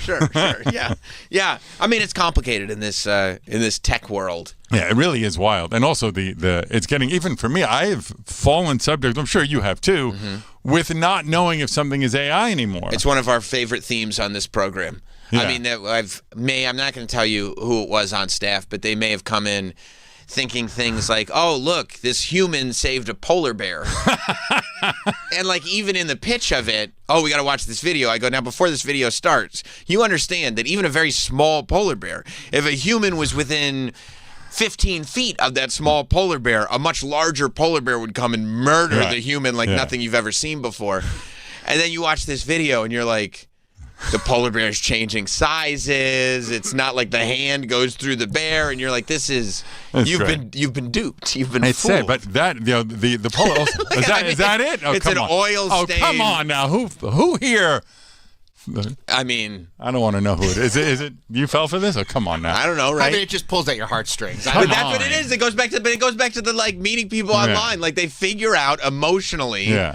But these, I feel like they're not even necessary. Like, why are you tricking people with and this? The fact that the polar bear's talking had nothing to do with it. Right. Thank you. Oh my God, it learned English. Look how smart they are. Oh, come on. Yeah. It looks so ridiculous. It looks insane. Oh, Jesus. And then they also, I might have also had people going like this. Hey, a human had to help that polar bear. It was stuck on this patch of ice. I go, why didn't the polar bear just swim? They go, bears can't swim. I go, I hate to correct you. I hate to correct you. They indeed can. And also, X is just filled right now with, every time I go on X, I don't go on X a lot, evident by my, I think, 7,000 follower count, but there's just wild lies. This person died, and then it's, hey, Grok, is this true? Hey, Grok, is this true? Every single post now, all I do is scroll to the comment and look. The first comment is, Grok, is this real? And then Grok attempts to explain it. Like I saw there was like a Jeopardy clip of Ryan Gosling. I saw that. Yes, he's like, and it's like he writes IDK, right? But it counts. And I go, well, this is not. And then somebody said, hey, at Grok, is this real? And Grok said, yes, it was really produced by Jeopardy as a promotional thing for their special. Okay. And so you go, what? No, so it's not like like they're asking, is this a real scene from the show? Which it's not. It's just really a commercial produced by Jeopardy. But even there, it's crazy. But I think this is your answer, but no one's going to do this because it would require us them losing a lot of followers, so to speak. But it's just, you should have in your settings, am I okay with AI? Am I okay with political? Am I okay with racy? And you just tick what you are okay with, and then you can't complain. And then on the producer, if you don't tag it in that format, you get banned, immediately banned. Right, like what is this? Is there any of this stuff? Is this a political thing? Is this But then they can't make money by you spending money to promote to a wider audience, so they're just never going to do that. Right. But that is point one, and then point two, you have a website where you verify yourself as a human, and that is where you're linked to every other site. So you verify one profile, and then that profile is how you link to Twitter, X, whatever, Instagram. So nobody can have 400 fake profiles to pretend that things are larger than they are. But then the idea is that you have to, there's one account, because if that were, I like where we're going, everything has to be connected to this one account. However, they don't necessarily get access to the information in that account. Right. Like you can say anonymous. Yeah. But then we have to figure out who's the account that we're trusting to not be anonymous. Right, of course, that's the problem. But I'm saying that at least there are people, like years ago in radio, when I had a show called The Tour Bus, and I did some sort of stupid stunt, whatever, and the radio station, WDHA in New Jersey, right, got 200 complaints in a day from it. And I'm like, well, that seems like a lot for my weekend radio show that is not really reaching as many people. That's a high percentage to happen, you know. Feels big. Yeah. So I said, can you send me them? Because this is years ago, and I always had somewhat of a tech background. I understand that. And I was able to look up the IP. I'm like, these are all the same person. It's the same IP address. 200 emails. And they sent 200 from 200 fake email accounts. Well, 199 fake and one real one.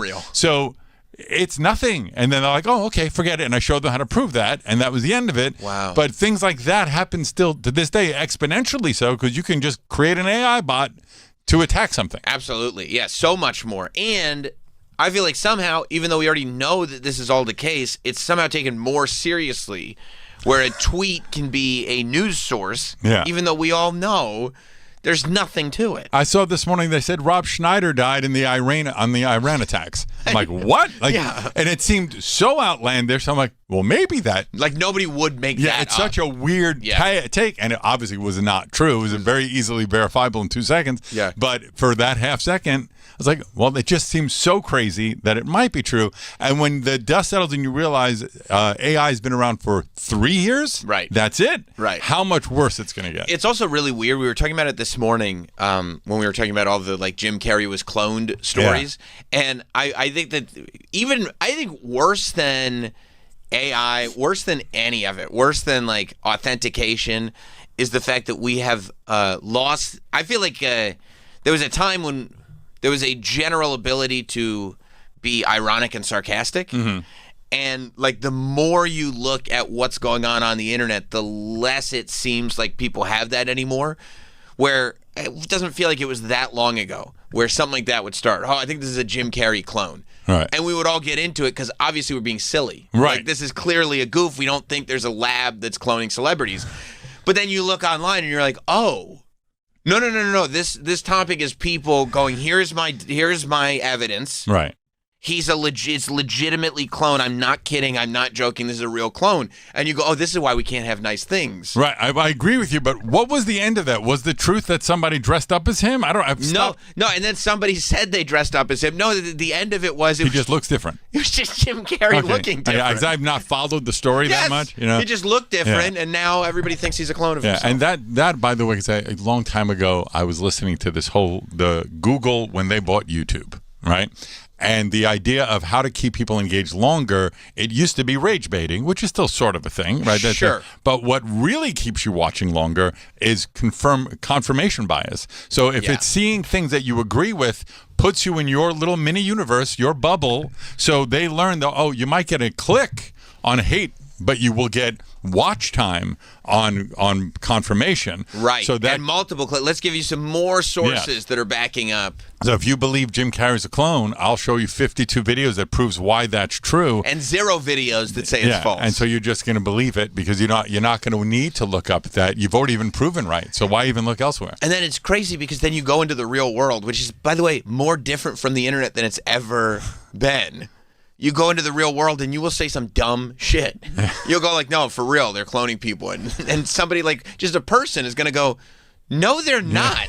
Like, what are you talking about? Use some semblance of logic. Or just like the old, I forgot which comedian said it, but about how because there's no consequence online, people feel comfortable talking shit online. That's true too. And in person, you'll get smacked, and then you won't do that again. Right. You know, and that changes your way of interacting with people. If you realize, oh, I said that once, and it didn't work out for me. Right. So I'm not going to say that again. But there is no consequence online. Or it's even worse, where it's like somebody's talking shit about you online, and then they see you in person, and you, oh my God, that's the guy I've been talking shit about online, and they come up to you with admiration. Oh, all the time. And it's By the way, exact opposite. So at Gas Digital, we help produce Skankfest, which is a big comedy festival every year, right? And because it's GAS stands for Gomez and Sutton, Louis J. Gomez, and me, Ralph Sutton. Gomez and Sutton is what GAS stands for. And Louis is the front-facing guy. People love him. He's a great comedian, great podcaster. They all look at me as just, I'm the money guy, which is not true at all. But, they just look at me as less than. Sure. And so Louis is the creative brain. Right. Yeah. Yes. They're just taking advantage of me. Whatever it is, right? It doesn't matter. But the amount of hate that I get online is unparalleled, right? But then when I go to Skankfest, they're all it's the equivalent of a heckler at a comedy club who thinks he's helping. Yes. Right? It's the same exact thing. It's people who think, oh, I gave him shit online. This is awesome. And he comes like, hey, Ralph, how you doing? How you doing? And then, by the way, my name is blah, blah, blah. I'm like, I have a horrible memory. And I walk up, I'm like, oh, that's that jerk off that every day sends me hate tweets or whatever. But he thinks he's being part of the crew, whatever it is. Right. Yeah, it's really strange because it's like you feel like it's been going on for so long now. Like that whole thing. Like this is not a new idea that we're talking about. Right. But I feel like at some point, people would just figure out, just be cool, dude. If you're just a cool dude, everything will be so much better. No shit. It is wild. But I always I forget who said this also, because I said my memory's terrible, but you'll never find a hater doing better than you. And that's just true, so too. true. That if Howard Stern took a moment out of his day to shit on my podcast, I'd Fuck be like, yeah. wow. Yeah, that rules. But still, it's like, why would he do that? That's right. Is wild to me. Like to anybody that's upper echelon comedian, radio host, podcaster, Joe Rogan, whoever it is, takes time out and tweets online, I hate at I am Ralph Sutton. Mm-hmm. I'd be like, what the hell? Like, where did that come from? But most of the time, it's some dude. At one time, a guy did a 1 hour podcast. It was called Why I Hate Ralph Sutton. Right? That's great. It was great. A whole hour. And he kept sending me, tagging me, and I didn't know. Why is he tagging you? Every day. And then finally, let me see what this is. It's like, wow, it was a whole hour on why he hates me. I listened to the whole thing. Like, wow, this is crazy. Yeah. And then let me look him up. And he was a 17-year-old pizza delivery guy in Iowa. Yeah. Who wanted to be a stand-up comic. And I'm hanging out with Lewis or Big J. And I hate this guy because I am a pizza delivery guy in Iowa, and he's just the money guy at Gas Digital. Screw him. It was wild. It was crazy. You know what's so sick about me? I hear that story, and I feel like this goes back to what we were saying about, what I would do if I had unlimited funds and the people that I would platform.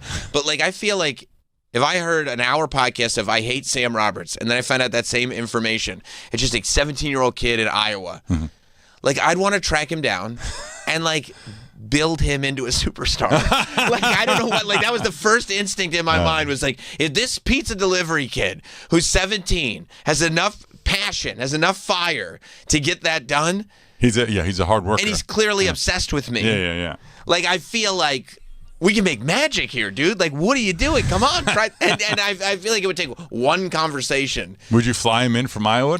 I would probably fly to Iowa. I would want to get into his world. Okay, Go no, you're the man. Not me, you're the man. I think that it just means clearly you get a lot less hate than I do because you're appreciating it more. I'll tell you what, when you talk about that, when you get hate from larger spheres, I got, we haven't talked about it on the show yet, but we got, what I would refer to as podmogged. Have you ever been a victim of a mogging? I don't even know what that means. How about that? Well, it's when your cortisol levels spike. Is that right, Mike?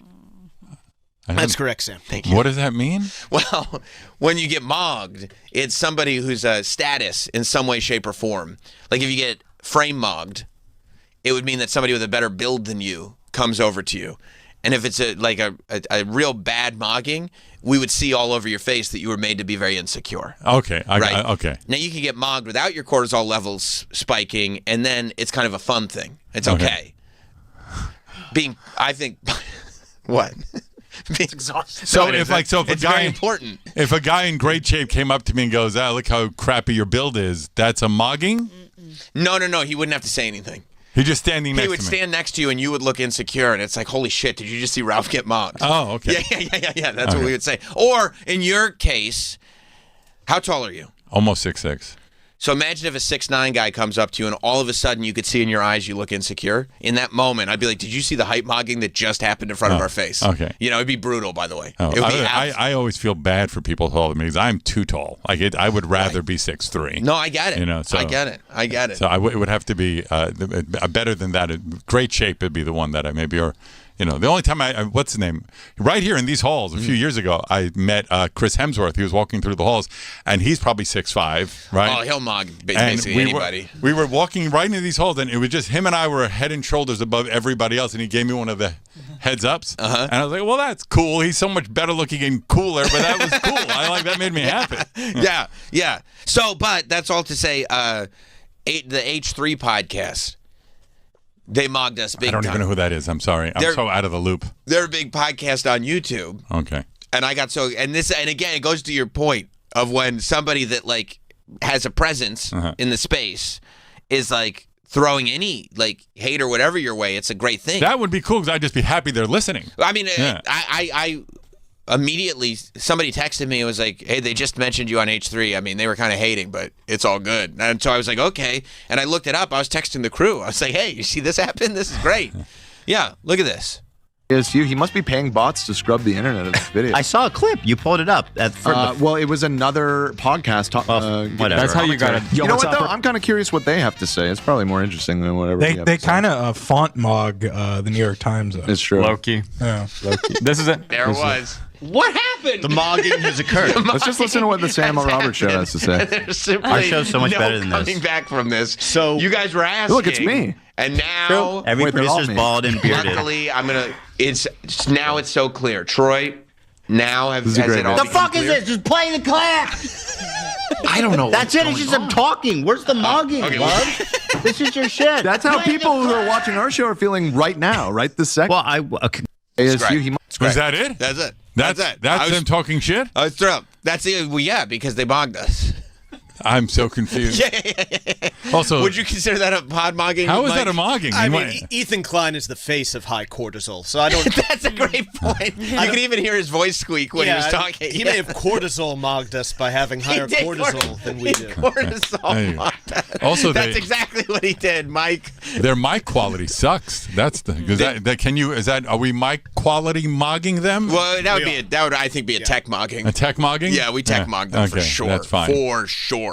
Yeah. So but I was thrilled when I saw when this you said that I expected a lot more than just a mentioning of your name. Well, it's a mogging. So sometimes it's what's not being said. It's a drive-by mogging. Yeah, that's right. That's right. You have to look at body language. You have to look at all of it. It's all very, very important. It also just means that they're looking up your show. They're looking at your show. I know. Obviously, the video is having a good impact. Yeah, exactly. I mean, it's the mogging thing is entering the political discourse. I don't know if you know about this. I mean, I didn't even know the word until 30 seconds ago, so I did not know about this. They had Gavin Newsom. Mm-hmm. Somebody had him sign a book. He had him sign it, the Mogger in Chief. Oh, very close to MAGA, by the way. So very close, but still. All right. And I think it all goes back to this gentleman named Clavicular. Oh, I remember that. We had talked about him on SDR. He's some guy that's doing face stuff and looks. He's a looks maxer. Oh, yeah, there you go. You know all these words. Well, we've done our research. It here. seems like it. Wow, yes. That's really funny. He's a looks maxer, and a while back he was doing an interview with who was it? It was one of the right wing people, whoever it was. I'm sure his name will come up. I forget his name. But he was explaining why, even though Clavicular has been a Trump guy in the past, that he thinks that J.D. Vance will not beat Gavin Newsom if the two of them run for president. And he would not vote for J.D. Vance because J.D. Vance is subhuman. And that's the worst thing you could be. That subhuman, is that a Homo sapien mogging? Well, if you just get mogged a lot, you become subhuman. Is that right, Mike?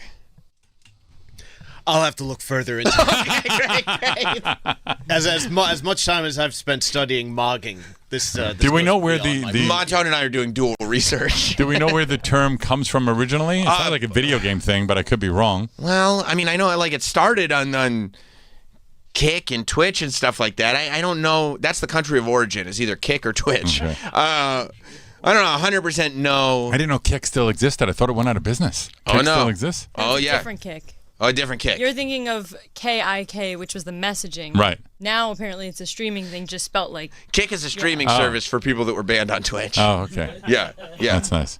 Oh, it was the Michael Knowles show, by the way. Michael Knowles was the gentleman I was thinking of. But, Mike, do you know where... Yeah, I have some information on the origins of the term mogging. Good. Thank God. So...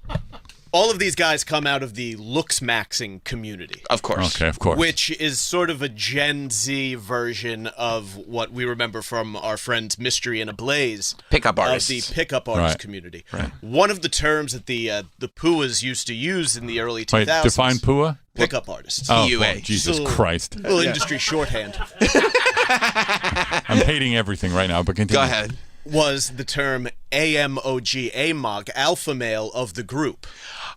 So like if you were the top dog, you'd be the AMOG. Yeah, so I guess that is the verb. Sure, you were mogging because then one might have presumed that they themselves were the alpha male of the group. But should I, as an example, stand next to them, all of a sudden, based on cortisol levels, clearly I have now become the alpha male of the group and therefore mogged the former. Yeah, whoever winds up on the top of the totem pole is mogging everyone else. And what's more important than mogging? Nothing. That's what I have heard. I've heard that. I've heard that. And by the way, I only heard this term 30 seconds ago, but I've heard that. Yeah, that's my understanding in mocking is it is the key to all of this. It's the end all of seduction. It's good to be I forgot about the seduction. I get to be a Pua Amog. I guess that's the idea, right? Yes. You'd want to be if you're in your group of Puas, you'd want to be the AMOG. Yes, 100%. The AMOG is a man of great reverence. That's right. He is. By the way, it's almost AMOG. A man of great reverence is already AMOG. It's very it's right there. Yeah, a mogger. Yeah. Well, this was because, and I love that it's part of the political discourse. I also love that it goes back to what we were saying about the internet, where there's a chance that we might be looking at this with a hint of irony. We might not be entirely serious as we go over this. You know that I'm old, where to me this guy looks like he's 17 years old. Well, that's because he's been bone smashing. Okay. Is that another term? Mm-hmm. Okay. What do you think? Okay. As a person of a different generation, more closer to our generation, I thought bone smashing was something completely different. Sexual to me. Okay, me too. Yeah, but I'm assuming because he's a looks guy. Looks maxer, but sorry. That's okay. I'm a looks minimizer. But he's a look maxer. That's the worst thing you can be, by the way. But go on. Bone smash. It's going to have something to do with his face structure. You're so smart, dude. Am I right? Yes. Okay, look at that. It's when bone smashing is when you take a literal hammer, usually a small hammer, but a literal hammer. Very smart and very well informed. And you hit yourself in the face with the hammer, and it's an effort to make small fractures in your cheekbones so that they'll grow back more pronounced. Wow. Right? Yeah. It's a misapplication of what's known as Wolff's Law, which says that it's a misapplication. Yeah, bone under stress grows stronger, so the hammer is the stress. Why would that? But you said misapplication? You're saying that bone smashing may not be as effective as there are those. I'm shocked. Wait a minute. Are you telling me that this procedure doesn't work? Who may think that bone smashing isn't a good idea? Like your personal trainer? Yes. You would advise your clients to bone smash or no? I'm a master trainer. Oh wow. I would not. Do we know how much pressure? Wow. How much pressure is needed in the bone smashing? Well, I think from what I've seen, and I've done my research because I was thinking about getting into it, but now maybe not. Okay. It's a lot. It's minimal pressure. A lot repeated, of time. Okay. A lot. Yeah, you would be better off if you really wanted to do this and make your face more chiseled. Is like one really hard punch, mewing, or like chewing tough foods and actually working your facial muscles. By the way, like building the muscle as opposed to just fracturing the bone and having the bone. To try and recreate your genetic facial structure. You're going to hate this, by the way, but I do something, not mewing, but I bought this thing a while ago, and I do think it sort of works, is where you put these like plasticky things in your mouth and you chew on them because it's hard to chew, and it builds your face muscles up again. So you're kind of a looks maxer. Well, by looking at me, it's not working. Okay, sorry, it's a process. Yeah, it's a long process. As I've gotten older and older, I try to do things that help keep me somewhat. To circle back to dating the porn stars, you got to do something that makes you somewhat attainable. Bro, I didn't know desirous. You were a looks maxer like that. That's super cool. A look soon to be maxer or try to be maxer. That's awesome. Yeah, let me ask you this: Are you married or single? I'm married. I have 3 children. Okay, it's a wrap. So then you don't care. But as I'm not a looks maxer at the moment. As a single man, and I'm going to be 60 soon. I'm 56. Wow. So you got to do things that try and make you keep up with if you want to date younger, you got to do certain things. So especially when clavicular is out there. Clavicular's out there and looks maxing and face smashing all day long. That's right, bone smashing. Bone smashing. Well, it's technically face smashing. Yeah, so you got to do something to keep up with the youth. No, you're right. It is. I'm going to get mogged all day long from this guy if I don't start face smashing. Sorry, bone smashing. I'll tell you what, your application of phrase is really impressive. It's been right on the money. Thank you know so what I mean? much. You are using the terminology correctly. Yeah. I'm going to go out and if I take one of these girls out at the party, I'm going to use all these terms to make me seem young and hip. That's true. There's nothing better. I find that older dudes using young person slang, kids think it's cool. Yeah, they love it. Yeah, they like love that. it. They like that. It's like when your mom joins Instagram. You're like, this is the coolest It's thing like, going. That's Yeah. awesome, Yeah. Mom. I didn't know you were cool like that. Yeah, totally. Yeah. Like one of you guys said low key before. I'm going to punch someone in the face if they say that to me. I can't stand You don't like low key. I hate all these terms. Okay. I hate them all. All of them, by the way, don't last. Like, who says 6'7" anymore? It's done. Well, it is done. It was really popular for 2 weeks, and now no one cares. Now it's over. Yeah, but I mean, that's kind of the cycle of slang. It's always been that way. It's I don't not know. new. Cool still stays. Well, yeah, I guess, but it's not cool. Yeah, but it's still something that people say. I mean, we had our own slang growing up. Oh yeah, mine were horrible. I came from, which is hard to believe looking at me as the 6'6" monster that I am, but I was a breakdancer. I think we may have talked about that before. I was in a breakdancing movie and stuff, and we had all these like funky fresh and all these dumb terms that nobody would use now. Right. It'd be terrible. But do you want to see how looks maxing is starting to drift into politics? Is this going to be there's a take on politics? 100%. I can't wait. I mean, first of all, he's on this Michael Knowles show, which is like a big, like, I think it's on the Daily Wire or something like that. Yeah. It's a political He looks show. like someone I want to take all of his advice from. Me too. He seems Me really. too. I really think it's a good thing that they've just like gone like, okay, when it comes to political talk, let's go to Bone Smashers. anyone could do it. Yeah. Like, let's have everyone on and just go, what's your take? Yeah. And it's just as valid as anyone else. Do we know? I'm sure he has like 1 million followers, this clavicular guy. More than him. I mean, he's killing it right now. He's Oh, killing good the whole for game. He's him. probably, I would still, even though he was mogged that one time by the ASU frat leader, I think he's still probably the number one Chad. Would you say so, Mike? How much does it irk you that you know all these terms? It's actually crazy.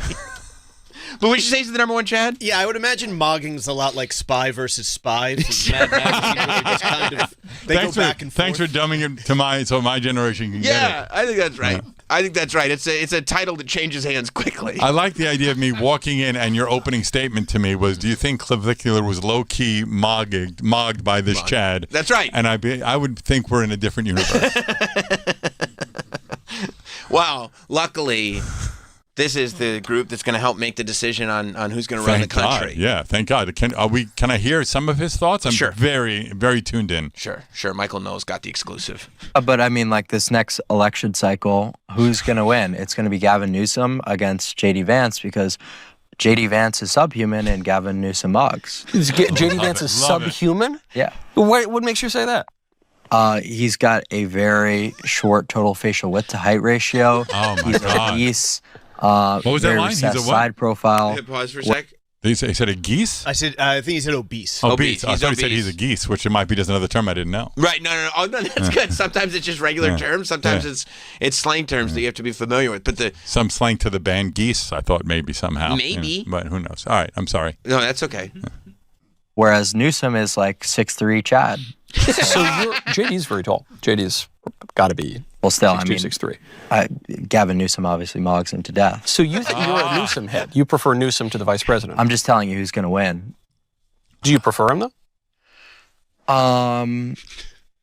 Honestly, it's hard to say, but Newsom being that much more of a mogger, and like having a president who's like fat and especially that young. You think he's? I don't think he's fat. I would say he's a bigger guy for sure. It's just like it's just embarrassing. Like, how are you fat and you expect to like lead a country? You can't. That's even true. That's what we should base all political So decisions on. you, for sure. Like let's say you got a vote. Well, here's the thing. It's Could you pause for a 2028. second? And before I know your political opinion, I need to know your BMI. Yeah, we've never had a fat president. It's never happened. Never. Never. Yeah. So I think he's really on to something here. Also, by the way, what's weird is he doesn't move. He's Clavicular? Yeah, he's sitting in a very planned position. Yeah. And he's not moving his face. He's not moving his arms or leg. No, it's a very odd.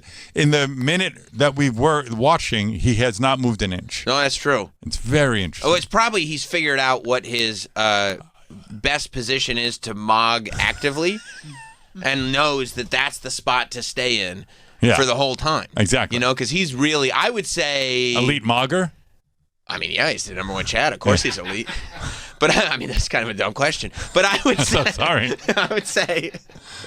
I would say in this instance, he's definitely mogging Michael Knowles. Yes. I think so. I would agree with that. I think so. Yeah. Okay, let's now get to the moment of truth. Who is Clavicular going to vote for? Hey, I'm voting for Gavin Newsom. You're voting for Gavin Newsom. You can't be that subhuman. So hold on. You got all right. Well, this actually is up a thread with the whole conversation because you look at these two candidates. You have Gavin Newsom, worst governor in the country. I think we would all agree, destroyed his state, let its main city burn to the ground because of his incompetence, is a personal, complete derelict, liar, degenerate. But he is good looking. I'll grant you that he's good looking. Yep. And kind of looks like Patrick Bateman, American Psycho. Hey. And then you have this vice president to President Trump, the transformative right-wing president in our lifetimes, who, do you support Trump or no? Yeah. Okay. So you got this vice president handpicked by Trump. For a second, like the psychosis of going like based on what I just heard from Clavicular, I'm gonna follow that up with here's my researched political opinions, and this is just a normal conversation to be having right here. Like this is what the issue is. Yeah, This whole thing. This is not a one-sided issue. The whole idea that we look at this interview and go, yeah, this is a fine thing to be happening. That's the issue. Right. It's not any person. It's us going like, well, why doesn't somebody like hit Clavicular back with some great political points? Like, what? Yeah, why is he given any sort of platform? Or just like allow him to talk about his mogging, but just go like, oh, this is funny. This is the conversation that we're having now. Don't go like, well, I have to tell you politically, here's the way I see these two candidates. Like these are two completely separate conversations. Yeah, it's a really fun thing to watch, though. I will tell you that. It's a riot. Yeah, for the wrong reasons, it's a fun thing to watch. It's great. A good amount of people are going to now believe that because J.D. Vance is a subhuman, obese, whatever, you can't vote for him. And it's not untrue. By the way, how tall is J.D. Vance? I have no idea. Well, Michael Knowles says he's like 6'2", 6'3", but Clavicular says... Well, here's the thing. Even if he is that tall, he's not a Chad. By the way, I'm sorry, so late in the game to ask this. He's 6'2"? 6'2". Wow, he doesn't. He does read shorter. He does, and that's a huge issue. Yeah. Politically speaking. I'm gonna sorry to really date myself in this room again. I feel like it's been happening the whole time. What's a Chad? Oh. Well, Chad is like a good-looking guy. Is that what's what a top mogger? It would be like. Is that like? Do you have a better definition, Mike? Yeah, buff, chiseled. Yeah, confident, like a guy that's like a leader of a frat is like a Chad. Very low cortisol. Yeah, the ASU frat leader would be a Chad. Yeah, that's what I thought. For a moment in time, number one Chad. Yeah, for just a moment. Yeah, but I mean, it's like the NCAA top 25. That's right. Is there a mogging platform that keeps track of all the people that are currently in the world at large? Yeah, I guess that's true. It's the most important issue there is. At least I'm happy I got to extrapolate what you meant from a Chad based on the conversation. Well, I appreciate you not like being willing to be in a conversation where it's like, hey, if I don't know something, I'll ask. Right. Well, because I'd like to be not part the of world this we live in now. But that's right. Yeah, exactly. No, it's good. Do you think what's this guy's name? Michael Knowles. Does you think he knew what mogging and subhumaning and all that other crap actually meant? I think he probably got a rundown prior from like an intern or assistant. Okay. Yeah, I think so. Okay. But yeah, I mean, it's all there is a Chad ranking. There is an official. Who's number one? I don't even know who any of these people are. No way. Clavicular's 4. Androgenic is the one who got wig mogged, right? God damn it. And he's back to number one Chad? Well, he says that the wig is just the way he gesture goons and that people know that he wears the wig, so it wasn't a big deal. Wait a minute. By the way, there is evidence that that's true. Stop on all of this. What's wrong? Say that sentence again. What? So... What's wrong? He jester what? Androgenic had his... Okay, first of all, I thought you said it with a C, and it was a much worse word, but... no, come on, dude. I was very confused. His wig taken, yeah. His wig was pulled clear off of his head. So he wears a wig? Yes. Androgenic. Is it androgenic? I think it's androgenic. Androgenic. Yeah.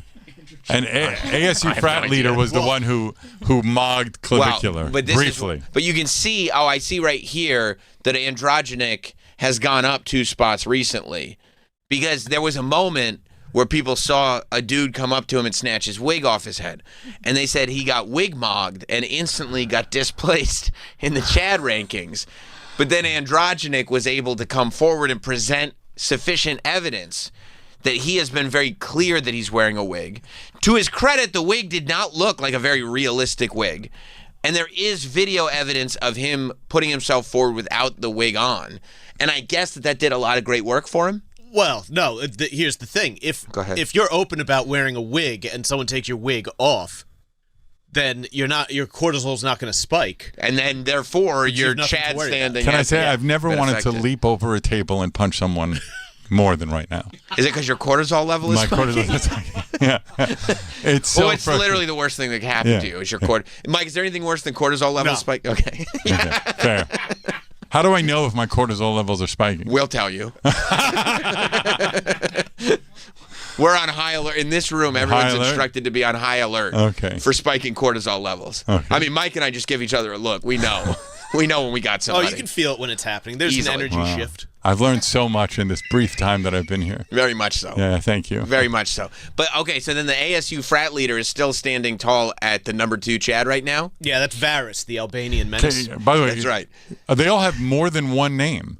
Well, see, Varys became very, very popular because he was the ASU frat leader. What is it? ASU? It's a university. No, just an actual. It's an actual. He's the actual leader of an ASU. That's an actual thing. Yeah. Okay, God damn it. Yeah. Yeah. Why do they need 2 nicknames? Why is Clavicular the chosen one? He already is Clavicular. Well, I think a lot of them take their inspiration from the ultimate Chads, the guys who ran all of those African countries after colonialism, and a lot of those guys have very long, multiple name nicknames. And you would consider them the ultimate Chads? Yeah, like Joseph Mobutu, Robert Mugabe. Sure, sure, I can see.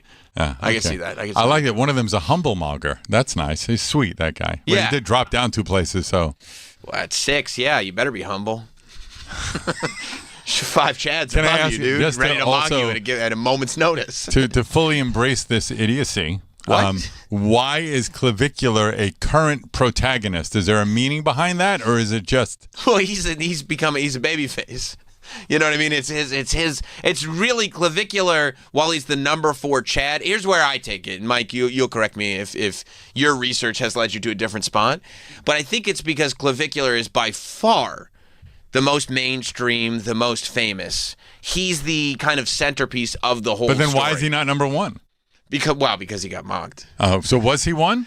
Oh, yeah, for sure. Sure. Clavicular has spent time at number 1. But I read current protagonist as... I thought you could tell me. I read the Mogging Bible and the Chad Bible and follow these every day. But you do have to. You have to stay up. You have to stay Is aware. this, by the way, it's a very recurring segment on the show, I'm assuming.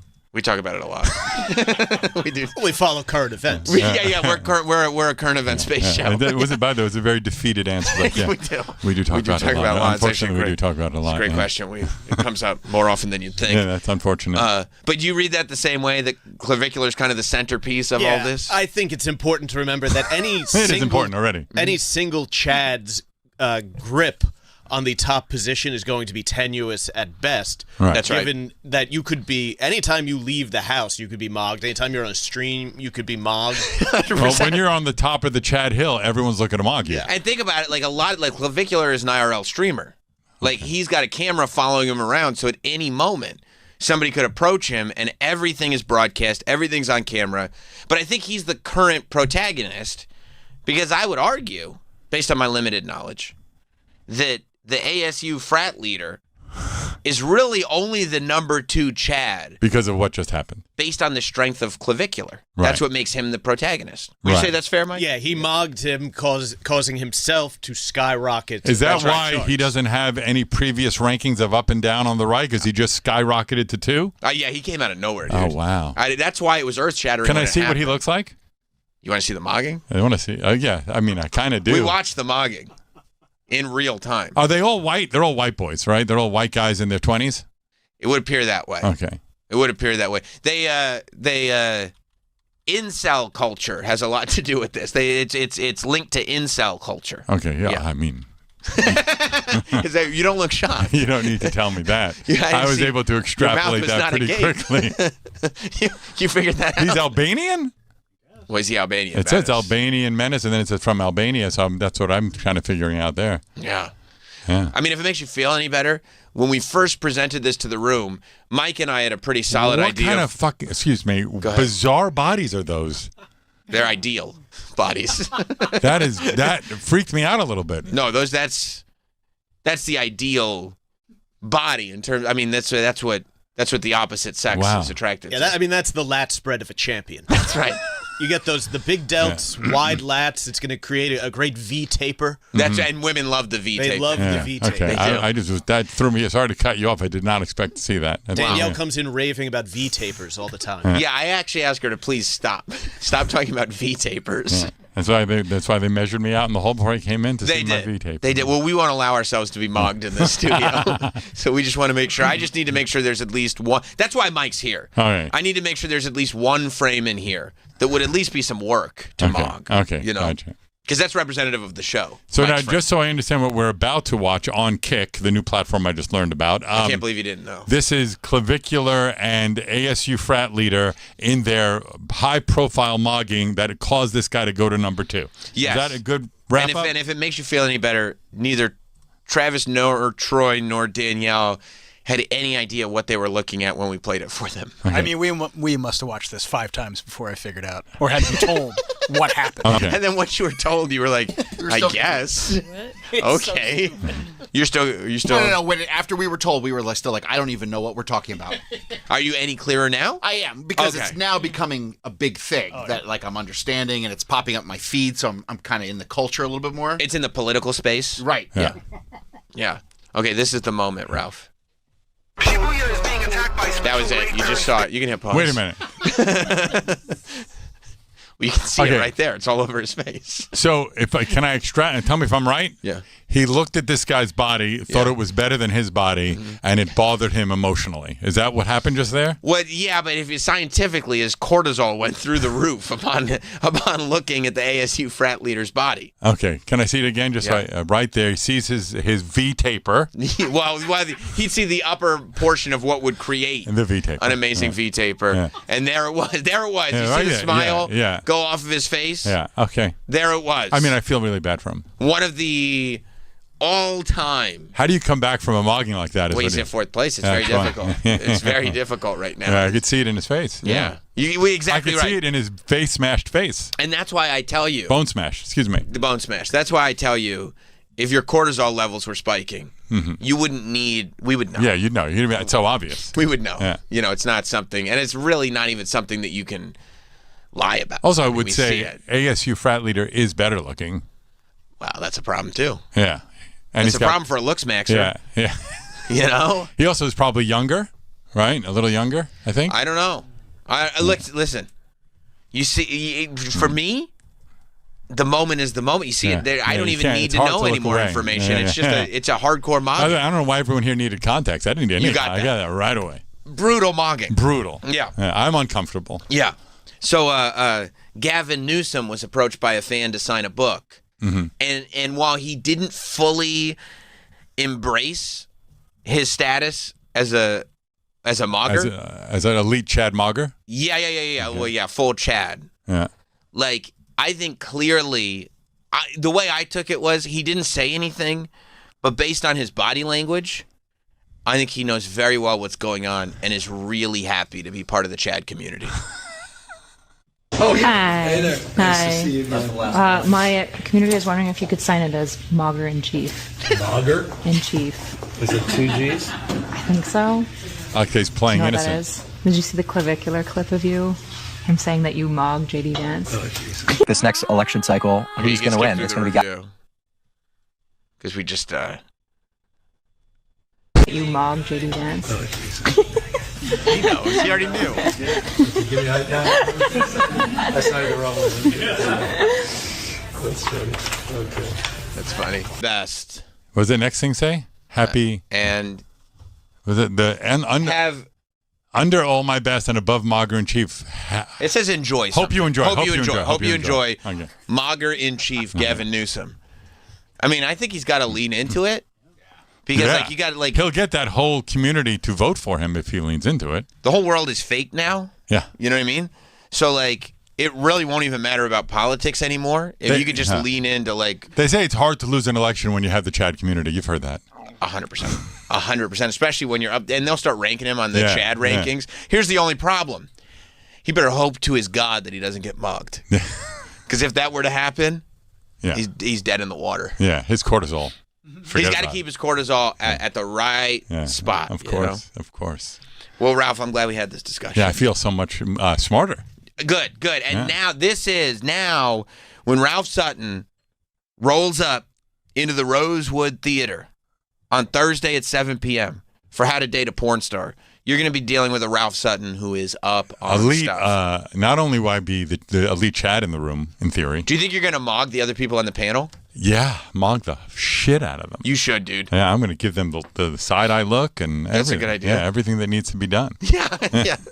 I hope you do. Yeah, I would get tickets right now. You get tickets at standupny.com, and you can watch as Ralph, he's going to mog Dante Nero, which is tough. Mogging Dante Nero is not an easy thing. Yeah. But you got to mog Dante Nero. You can mog Corinne Fisher. You can mog everybody. For How to Date a Porn Star, Thursday, 7 p.m., Rosewood Theater. Tickets at standupny.com. Always good, Ralph. Nice to see you again. Yes, for sure. Anytime, come back. Thank you, And we'll see you guys tomorrow. There's more Sam Roberts Show after this. Hey, what's up? It's BB Rexa. I'm honoring fierce, fearless females for Women's History Month and beyond on SiriusXM Queens of Pop.